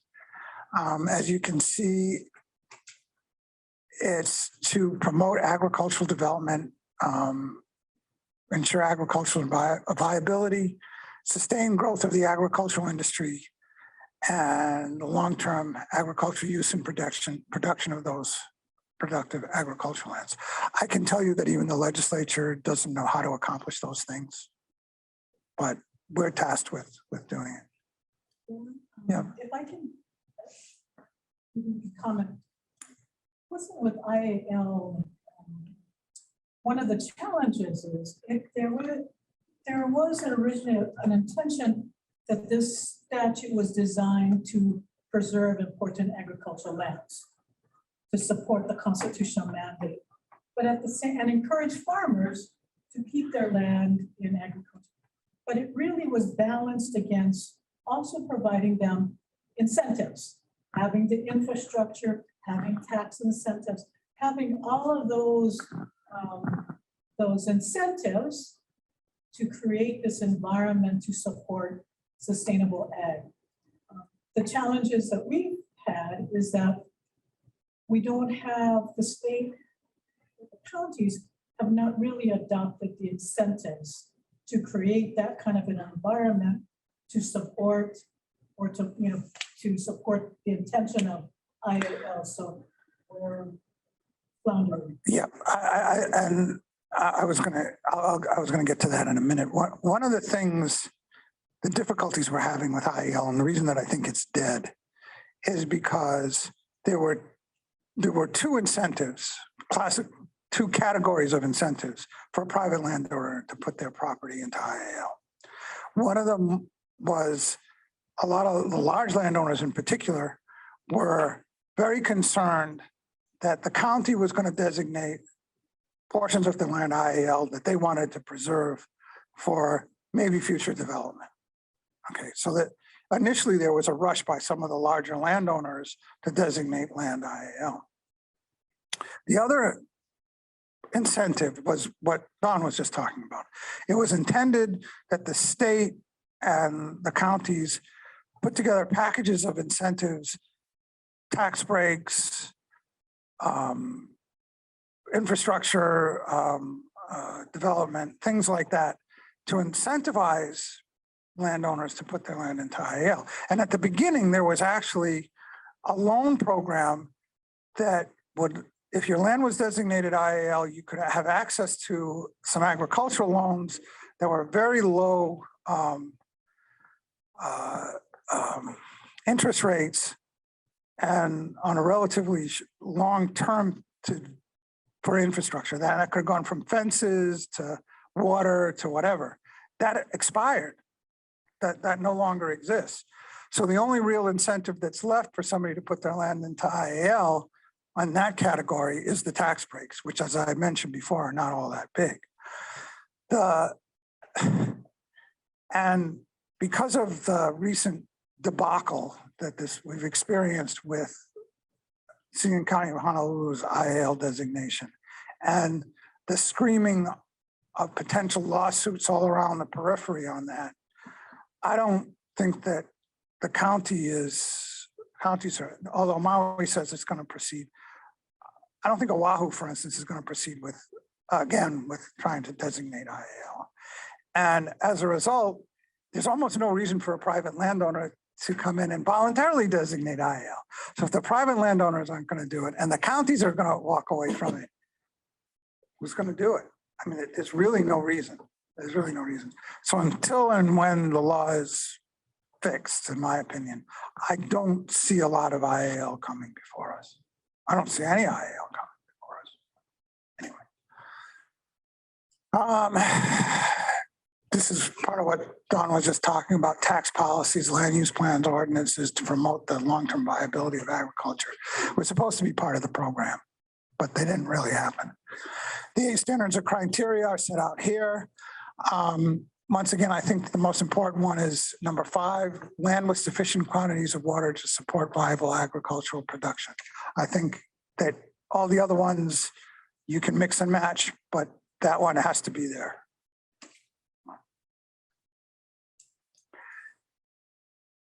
Okay, now we're starting to the issues here. This is with private designation. Okay, so if you recall that I talked about that percentage, I think it's 15% that a private landowner can reserve for urban, rural, or credits at a later date. In that section, there's no reference to Chapter 343. In other words, the environmental protection laws. So what happens if somebody's going to say, okay, I'm going to designate this area urban and I'm going to build housing on it? When does Chapter 343 come into play? Usually Chapter 343 in our environmental assessment comes in before we grant that permission. But the way this is set up, it comes after, which doesn't make a whole heck of a lot of sense, because if you can't develop a good environmental mitigation plan, how can you've already got land designated, right? So it's the 343 process becomes perfunctory. And a lot of the Native Hawaiian Legal Corp and Sierra Club and all those other organizations let it be known early on that if anybody tried to exercise that percentage holdback, they were going to take it to the Supreme Court, which is why nobody ever has, because everybody knows that they don't want the expense of having to go to the Supreme Court over a 15% designation. So nobody's ever utilized it. And our rules, when I drafted our rules, I actually threw in 343 compliance being a requirement prior to this type of a petition, because I thought that was the only way I could make it legal. It didn't make any sense otherwise. Another problem is that while it specifically set forth that the process is a declaratory ruling rather than a DBA, there's no explanation of the procedure required to process a petition. I remember we talked about DRs. The DRs are intended to be, oral argument and then a decision or even a hearing later on, but technically they're still not contested case hearings. Though the IAL statute seems to imply that you have to hold a contested case hearing. And every IAL private landowner designation that we've done, we acted as if it was a contested case hearing out of an abundance of caution. But the statute isn't clear on it. We talked about the credit situation already. And the end result is that we have a set of rules that are trying to interpret what the legislature intended and reconcile the statute with Supreme Court decisions, laws and statutes. And I don't know if that's possible.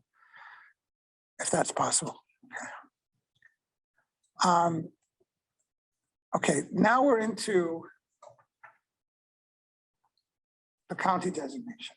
And this is the way it's supposed to work. The county is supposed to develop maps and consultation with landowners, DOA, interest groups, including the Farm Bureau, USDOA, the Office of Planning, and other groups as necessary.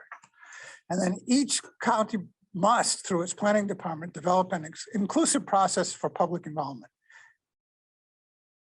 That's very important because those are the commissioners who were on board during that time when the Oahu sent its, Washington County of Honolulu sent its IL maps to us. This became the crux of the issue, whether it was in fact inclusive. It may establish a citizens advisory committee, although I don't know how you could do this without. May use an existing process, the general plan, et cetera, or use or employ existing and adopted general plans, development plans, or community plans. And take notice of those lands already designated IAL by the commission. The way this is set up and the way it reads, it sounds like this is really just a planning process. I mean, if you've done it's almost like if you've done your general plan and you've designated what areas are going to be agriculture, all you really need to do is overlay water and soil maps on top of it and existing use maps, and then you can designate IAL or draw maps at least that designate IAL. And as a practical matter, the county, the public went haywire when the county tried to do this. Anyway, next slide. Once in a while, there was a county messed it up so bad when they tried to. Yeah, and I'm going to go through that in a minute. Simple IAL petition. We already talked about this, 2/3 vote. What we've been doing in order to ensure that there's no later confusion is that if somebody files a petition, a private petition for IAL, is requesting a specific waiver of the 15% credit for reclassification. Because the statute, once again, is unclear. If we don't ask for that 15% waiver, theoretically, it could be argued, a petitioner could later come back to us and say, well, you granted me an IAL petition for 100 acres. I want 15% of that now set aside, even though the decision was rendered years before. Right? So in order to make sure that we don't have any of that happening, we always request a waiver of the 15% credit on the petition. Go ahead. The planned uses of both the agricultural lands and the lands sought to be reclassified must be contained in the petition. TMK numbers and verification of ownership are required. You can't put somebody else's land into IAL if you're a private landowner. The county can do it, but a private landowner can't. Okay. And then a certain, yeah. Well, I mean, under the rules, the county. Next slide. And these are the requirements for the commission to grant the petition. Suitable for reclassification. Urban reclassification is consistent with the county, but this is if we're going to reclassify IAL lands to something else. And once again, this is like a standard DBA, just a slightly higher elevated and level analysis. Should the commission find that the IL designation is inappropriate or the reclassification of the remaining land is not appropriate, the petition should be denied in its entirety.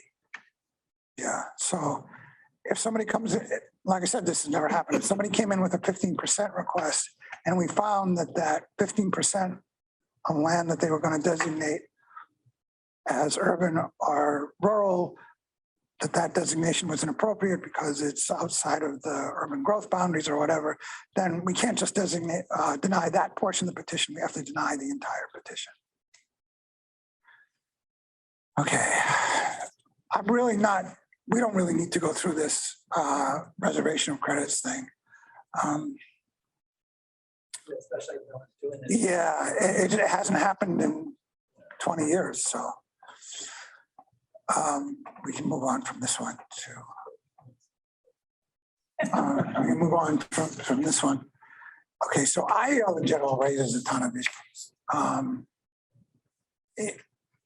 Especially if there's the redesignation included. And I put this slide up there because it really topples the cart over, you know. But there's no application of the public trust doctrine required, right? There's no Chapter 343 requirements. There's no, one of the things that this commission is tasked to do when it reclassifies land from ag to urban or rural is to make sure that the infrastructure costs don't get placed on the state or the county for these projects. No analysis of that. We don't get to put any conditions on it. There's no analysis of the impacts on the watersheds. It just, the list just goes on and on.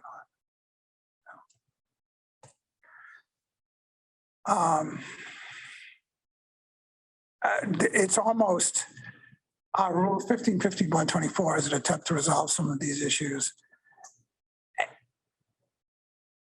It's untested and extrapolated, but it's our best shot. That AG and Diane Erickson, struggled over this for days, months, and we finally wrote something. But once again, it never got tested, so I think we wasted a lot of brain power. We can move on from this. Okay.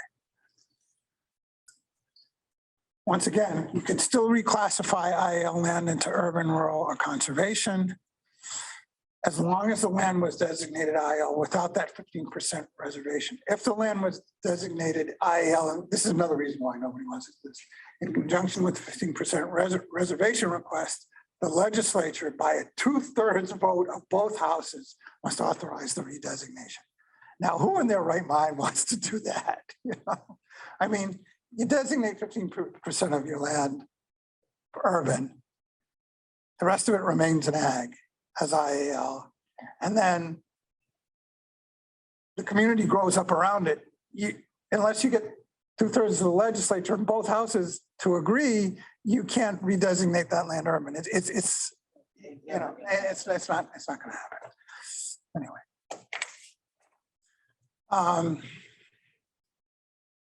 When I talked about the additional criteria for redistricting of IAL lands, these are some of the things that we think the commission would have to take a look at if it was going to redesignate land that had been designated or reclassify lands that have been designated IAL. The land's not critical for agriculture. It won't harm the viability. It won't cause fragmentation. There's a public need or benefit. It won't adversely impact the ability of the state or the county to support additional agriculture. The public benefit to redistricting outweighs the public benefit derived from the continued use of agriculture. Redistricting will not impact the viability of agricultural operations on adjacent lands. The criteria for granting a DBA have been met. And must be by a 2/3 vote of the commission. And a petition, like any other DBA, cannot be heard again for a year if it's denied. Okay. Absent a redistricting, if you want to just return it to general ag, you want to take it IAL, out of IAL. The only way you can take land out of IAL, assuming that it's going to remain in ag, is if a landowner or farmer comes in and says there's no longer enough water for viable agriculture. And that's why I kept pointing to that one criteria, the water criteria, as being so important, because if we granted an IAL designation without making sure that there was enough water for viable ag, the petitioner at any point in time could just come back and say, take it out because there's no water. And we already talked about the 15% one. And county designations can be adjusted by periodic review. Okay, so now we're into the problem. And I gotta grab some notes here, but you can see that the counties were originally supposed to present their proposed designation to the LUC within 3 years of incentives, which was, as far as the Supreme Court is concerned, happened in 2008. But it wasn't done. The counties view the mandate as unfunded and have generally been slow to respond.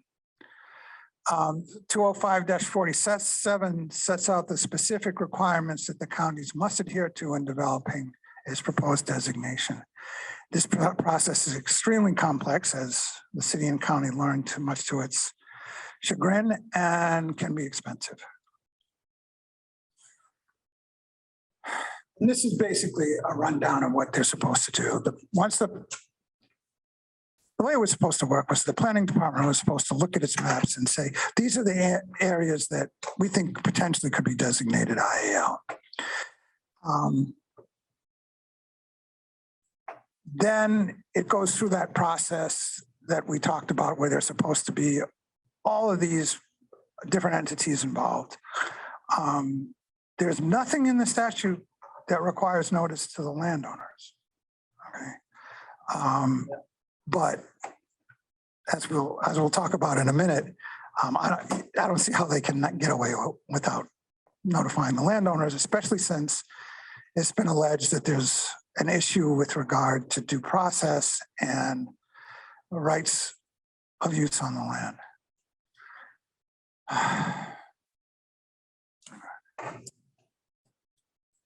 After it's submitted to the county council then must act by resolution to adopt the maps with or without changes. In other words, the county council gets to make changes. Once the council has done so, the maps are transmitted to the LUC for action, along with the entire record of how they got there. After it's submitted to the LUC, the LUC can either remand the matter back if it feels further clarification is required, adopt the recommendation of the county, or amend or revise the county recommendations to exclude or include certain lands from designation. In other words, the LUC can look at what the county submitted and say, look, based on your own evidence, we don't think that this portion of your maps or this land area should be designated IAL. But this area should, and it can adjust the maps basically.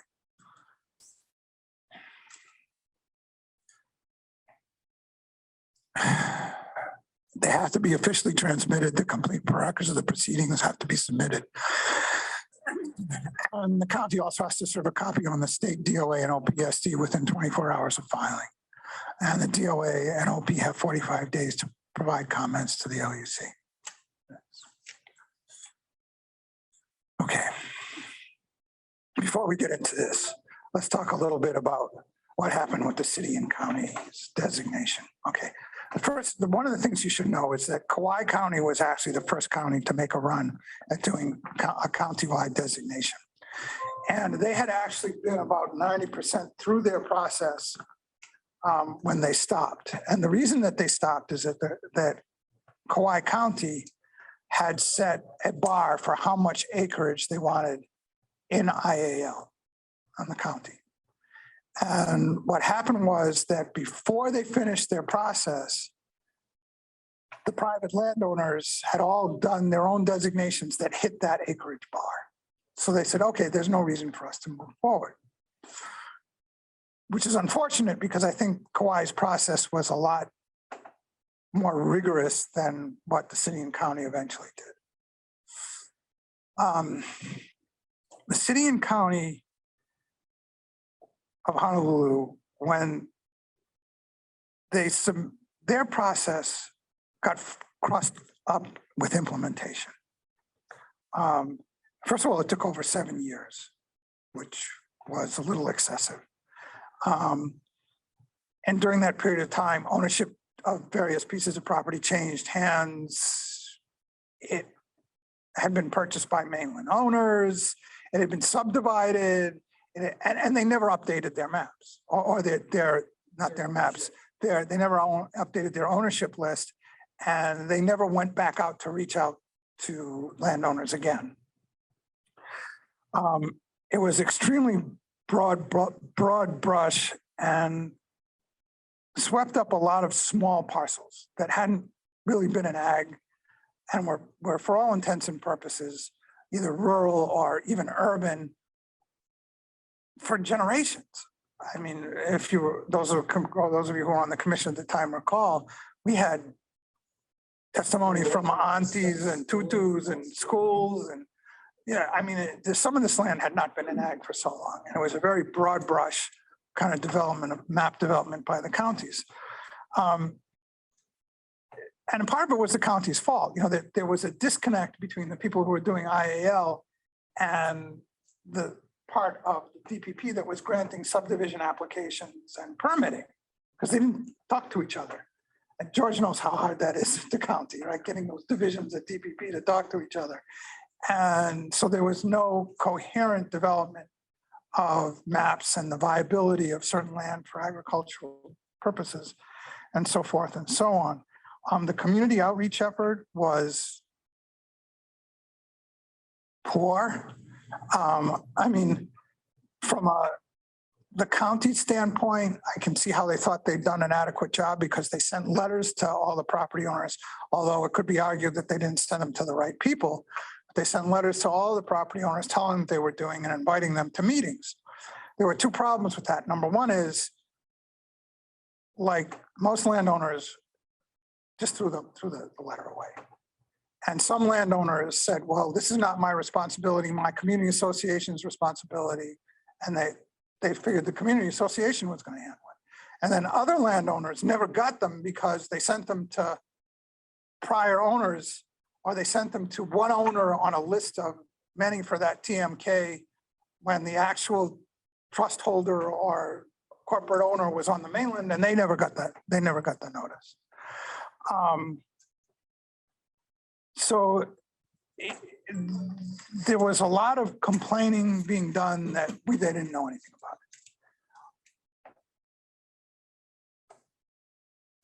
it. None of that would have been a problem if it wasn't that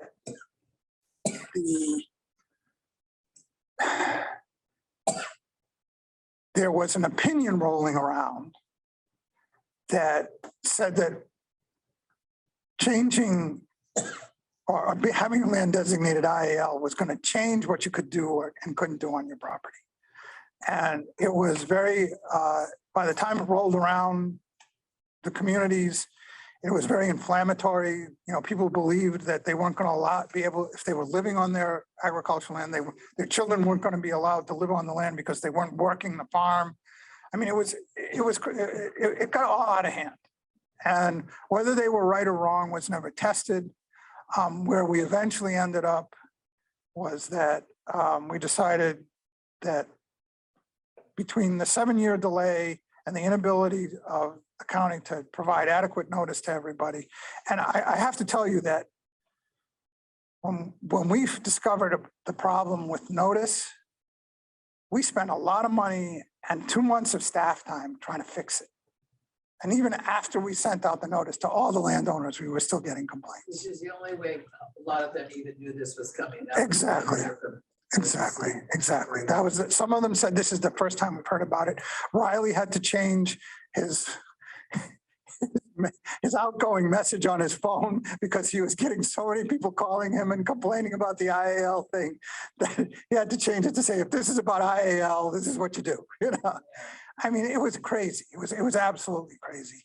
And in the end, the commission concluded that for very many reasons that it was inappropriate to move forward with the designation. Or the county's request for designation. And that leads us back to where I started about when I said that I don't think we're going to see anymore because I don't believe that the counties will move forward, but maybe Maui will, I don't know. But the Big Island and City and County of Honolulu are not going to move forward with IAL designations if the law stays the way it currently is. It's not worth it. Threats of lawsuit, the whole thing, it's just not worth it. It's a negative, from a political standpoint, it's extremely negative. And Kauike, your community in Waimanalo was some of the most vocal because there was a lot of people who were impacted by the designation over there.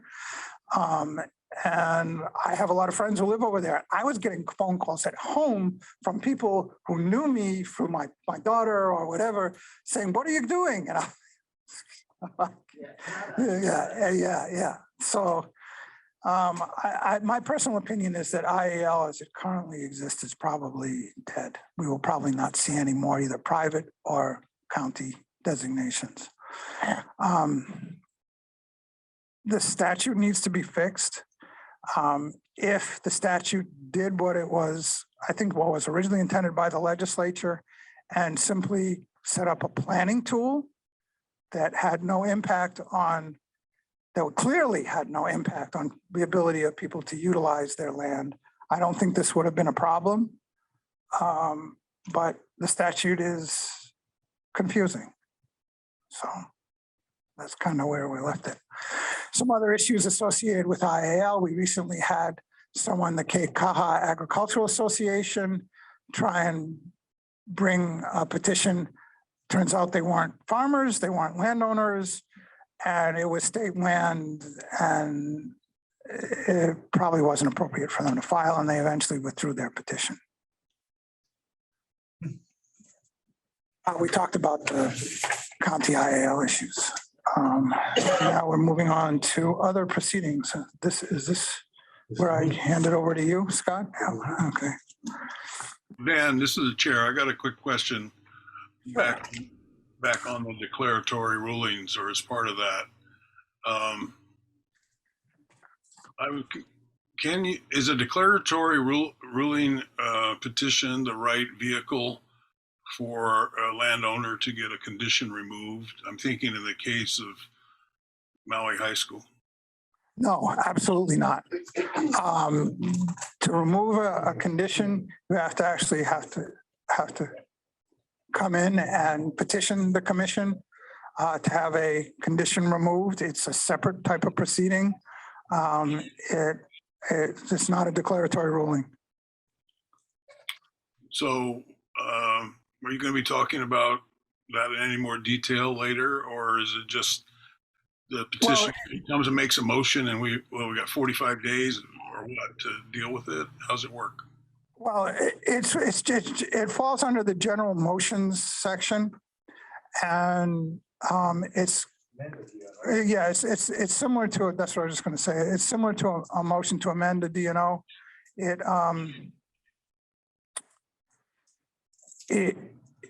It's actually, we've been talking about perhaps getting a change put through the legislature, or at least amending our rules to deal with this. It's actually quite a complex process for simply getting conditions removed. And as a result, a lot of landowners don't even bother. They just ignore them, develop property and move on. Even the simpler thing is removing the requirement for an annual report requires a motion under our rules right now. So, and I think there's a legitimate argument that for some non-construction related or infrastructure related requirements that we ought to be able to delete those without having to go through hearing. But right now, everything has to go through hearing via a motion to amend. Okay, thank you. So do you want to take a short break now, or you want to go for another 5 minutes? Might as well take a short break now. Okay, let's make it a 5-minute break, and we'll come back at 7-minute break. We'll come back at 2:45.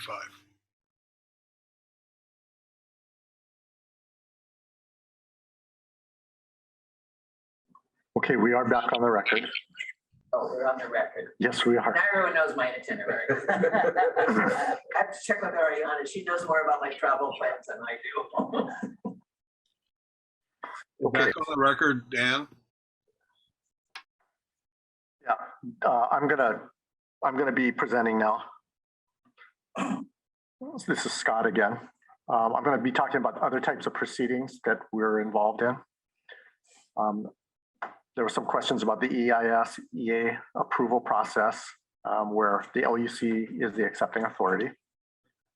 Petitions to amend or modify district boundary amendments, which is kind of the thing that we're commonly seeing, much more common than a full district boundary amendment.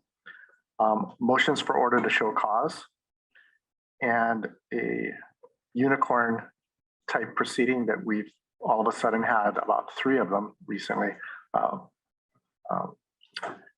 Declaratory ruling for boundary interpretation. So I'm going to try and explain a little bit about what boundary interpretations are and how they usually occur. We'll start off with the EIS approval process. For those, especially you new commissioners, we throw a lot of acronyms around, and I'm not sure if you guys know what we're talking about at all times. So like HRS, Hawaii Revised Statutes, state laws, like Chapter 205 HRS. We have to talk about HARs, which is Hawaii Administrative Rules.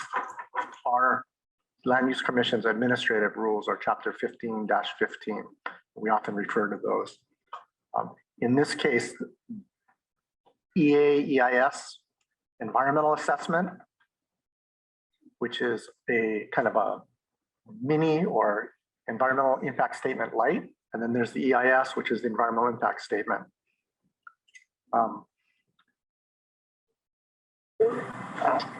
Those all derive from state statute chapter 343. So you'll often hear us refer to, oh, are they compliant with chapter 343? That's what we're talking about.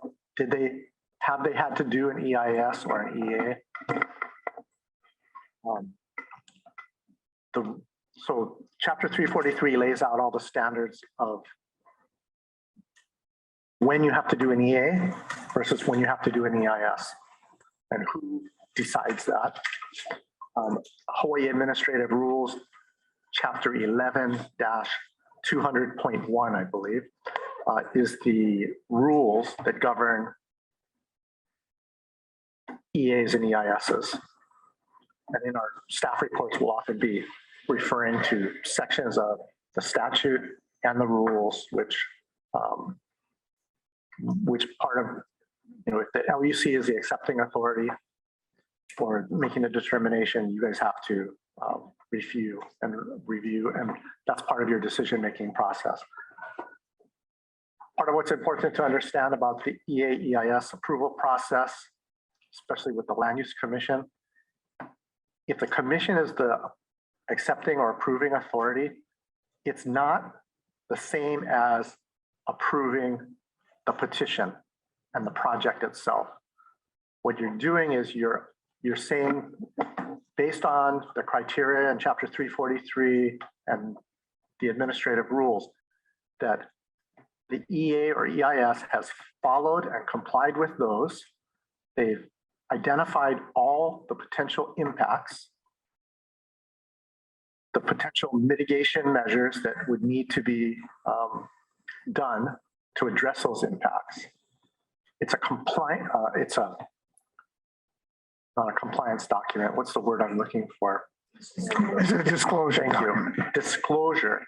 It's not, there's nothing in the EA or EIS that binds the applicant or petitioner to carrying out those mitigation measures.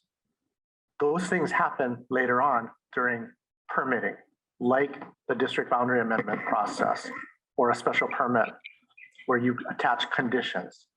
Same goes at the county level when they do the permitting. You enshrine those things that are identified in an EA or EIS as mitigation measures to be carried out pursuant to those permits through conditions.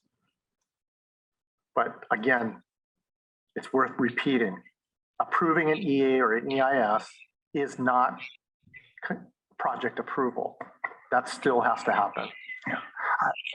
To reiterate, and I think that some of you have heard me say this, and that's why this particular slide is up there. You know, EIS is so separated from the project that, you know, you could say that you're going to put in a nuclear waste dump in urban Honolulu, and as long as you identified all the possible permutations of disclose all the possible impacts of that proposed project, the EIS is technically valid. That doesn't mean that you're in any way going to approve the project, but the EIS is technically valid. Very often the community comes in and objects to the EIS because they think they can get but their basis is really their objection to the project. That puts us in a difficult position sometimes because the community doesn't understand that by approving an EIS, we're not approving the project. It's also, Scott's point about where conditions come from is also very worthy of note. And when you review an EIS, you should look for those proposed mitigation measures because it's almost imperative that if those impacts are going to occur as a result of the project, that we need to have those mitigation measures put in place. And they usually become conditions that we place on the project. So those are two things that I would add to Scott's statement or emphasize about Scott's statement with regard to EISs. So in other words, the EIS or the EA is supposed to be a tool for us to help us make the decision, right? In other words, it's supposed to have enough stuff in there so that we know the pros and cons. And so we as the decision-making agency can evaluate the pros and cons and come to the decision. Yeah, one of the things that we have to watch out for is a lot of times EISs or EAs will be submitted with a very cursory review of what the project is going to look like. And if it's too cursory so that we really don't know what the project is going to be, then we can't really analyze whether or not the disclosures on the impacts are valid. So if a developer starts to argue that, oh, we don't have to go that deep, we haven't made a decision on this or that or the other thing, it immediately raises red flags. Because, okay, if you haven't decided what you're going to build and you don't know enough about what you're going to build, then how can you identify the impacts, right? You know, it's okay for a developer to not or to not know exactly where his funding is going to come from when they do the EIS, but it's not okay for a developer not to know where they're going to run a road. I can just make a comment. Oh, sorry, Chair, did you want to say something? No, please proceed, Don. Okay, I'm sorry. I just wanted to make a point too that the environmental document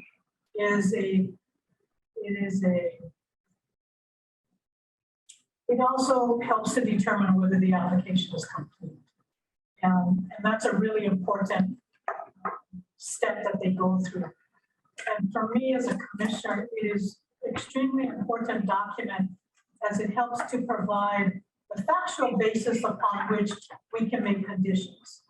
So many times I have a real bias or interest in cultural resources. So when community members come forward and they raise issues related to cultural practices, cultural resources, that's something that I think, I know I pay particular attention that the EIS or the EA adequately addresses all of that. If it doesn't, then I think it puts us in a very difficult position when we do review the actual matter before us. But I think this commission has taken very seriously the adequacy of the environmental document. And in fact, we have at times rejected, not accepted the document. But it is an extremely helpful tool in ensuring that we have a factual basis on which to render a decision. Yeah, because the EIS, it's not only the substance of the document, right? Isn't it also the process that was used to get to the document? And so if the process, which I think contemplates communication with the community, I mean, there's the formal process where you guys set down notices, receive our responses and address the responses. If the process is not followed, then there's, I think, a legal question of whether we can accept it, because the process wasn't there. So it's the substance of the EAEIS, whether it really addresses the things that are supposed to be addressed. In other words, is it really the full planning tool or resource that we should have to make a decision? But it's also, did they follow the process to get us the document, which will help educate us about what's going on? So it's process and substance. Yeah, and if either one is defective, then I think we have discretion to refuse to accept the document, which is separate from whether it's a good project or bad project. Yeah. No, and just to add on, if I might, Chair, to Gary's comments, it is also critical that when looking at the environmental document, one of the issues that has come up more frequently is the issue of staleness. Because many a times the environmental document has been prepared sometimes 10, 15, 20 years before the project comes up to fruition. So I know that has, and laws have changed, communities have changed. There have been numerous changes that I think the commission has also raised issues related to, is the substance and the process of the document still valid? Can we still, in light of the proposal that's coming before? So I think the environmental document, both the process, the substance, and the timing upon which it was completed is critical to the commission's review. Yeah, not to turn this into the Don, but yeah, that's the Unite 5, Right. Local 5 Turtle case, Bay. right? The Kuilima case, where if the EIS or EA is too stale, then it's not reliable, I guess, for the deciding agency to rely on. So it's really good. So we'll see us next week. For the next Guys need a podcast. This is a chair. I want to thank Commissioners Chang and Okuda. I was going to speak to many of those same points, of which I agree, and also call into question the phraseology by Dan and by Dan Orendenker and Mr. Derrickson when it says all impacts. Because of the staleness of some of these EISs, they did not include all impacts, like some of the greenhouse gas and climate change effects that needed to be addressed in an EIS that would be initiated today. I also find that we got to be careful of things like, for example, impacts of traffic. Traffic patterns change pretty rapidly in some of the islands and some of the locations, and a stale or old traffic study doesn't necessarily address all the current impacts. So we do have, and I hope you can clarify this, we do, if we're the accepting agency and they bring forth the EIS for us to accept it as drafted, we can reject it for reasons including that we want it to be updated or to address impacts that were otherwise not included. Is that not correct? Yeah, that's correct. So that's a good segue, unless Commissioner Okuda wants to. Yeah, I can just throw one thing in. And I don't know whether anybody in the public's ever listening to this because they might be sick of hearing us and they turn it off. But I don't believe the EIS process is anti-business, okay? I really don't. Because, I think you've seen the developers, petitioners, even opponents who don't consult and talk with the community find that their projects are delayed or torpedoed. I think the successful developers are the ones who have gone out there and talked to the community, engaged the community. So that process is built into the environmental 343 procedures. So I really think that this process shouldn't be seen as anti-business. That in fact, it can speed up a good project when you get the community behind it. I think we saw that at the Waikapu expansion, which frankly, when I first looked at that, I was going to vote against it because I thought, what the hell? You're going to rezone, redesignate ag land? No way. But the developer had engaged with the community, and it was the community that explained how this development was in the interest of the people of Maui. It changed my mind. I was like, yeah. So all I just want to say is that I don't think. You didn't have your mind made up first.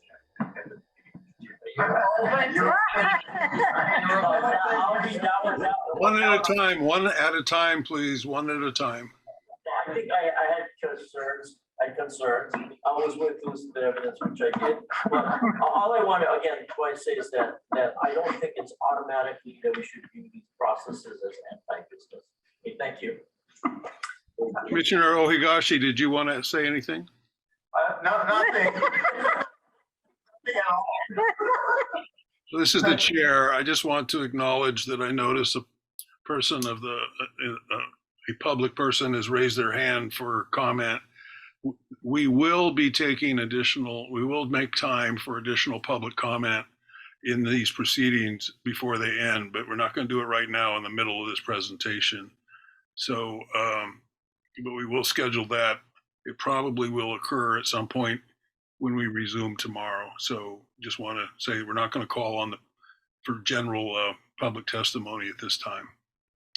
So I'll return it to you, Mr. Derrickson. Thank you, Chair. A couple more observations about the EAEIS process.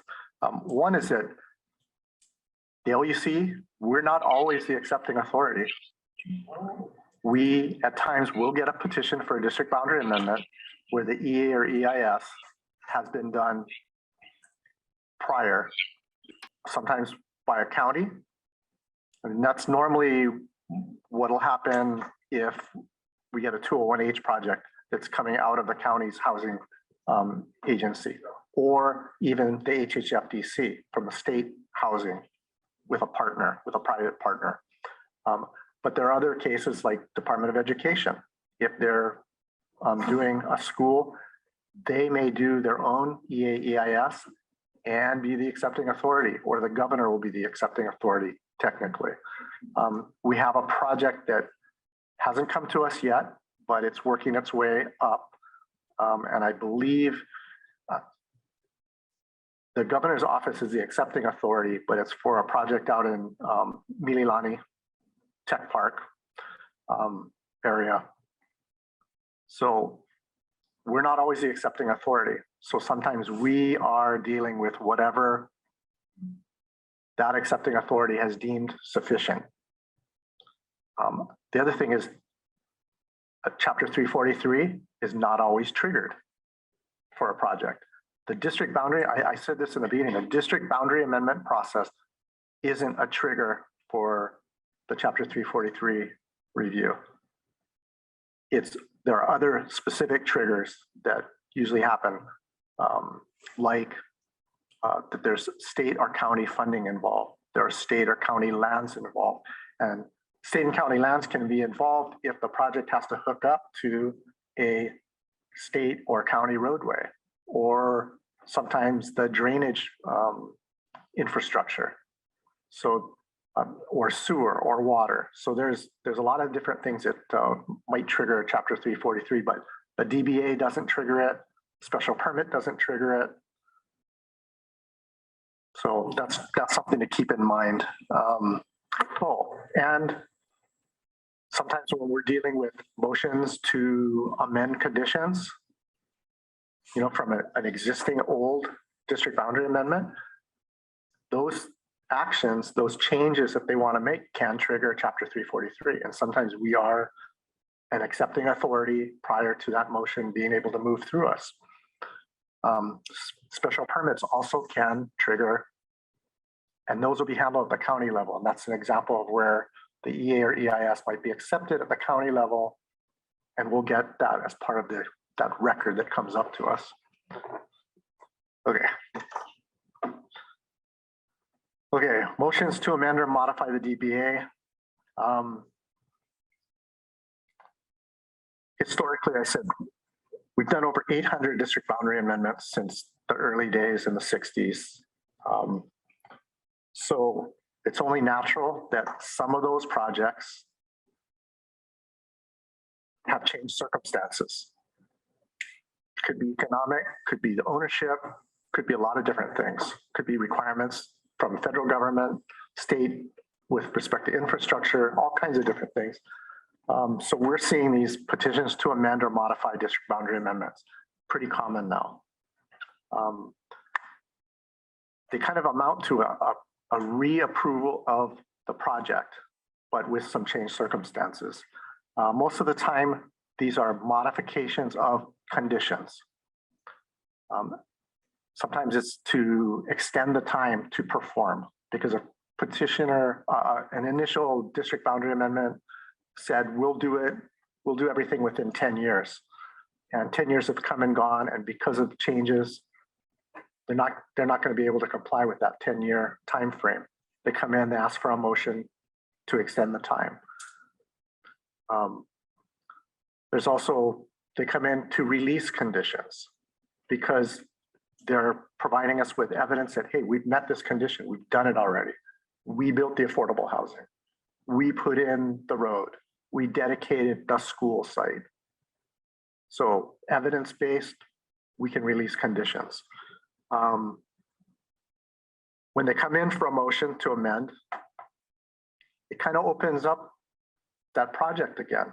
And the commission can and has, aside from the things that the petitioner might be asking us to change, the commission itself has said, you know what?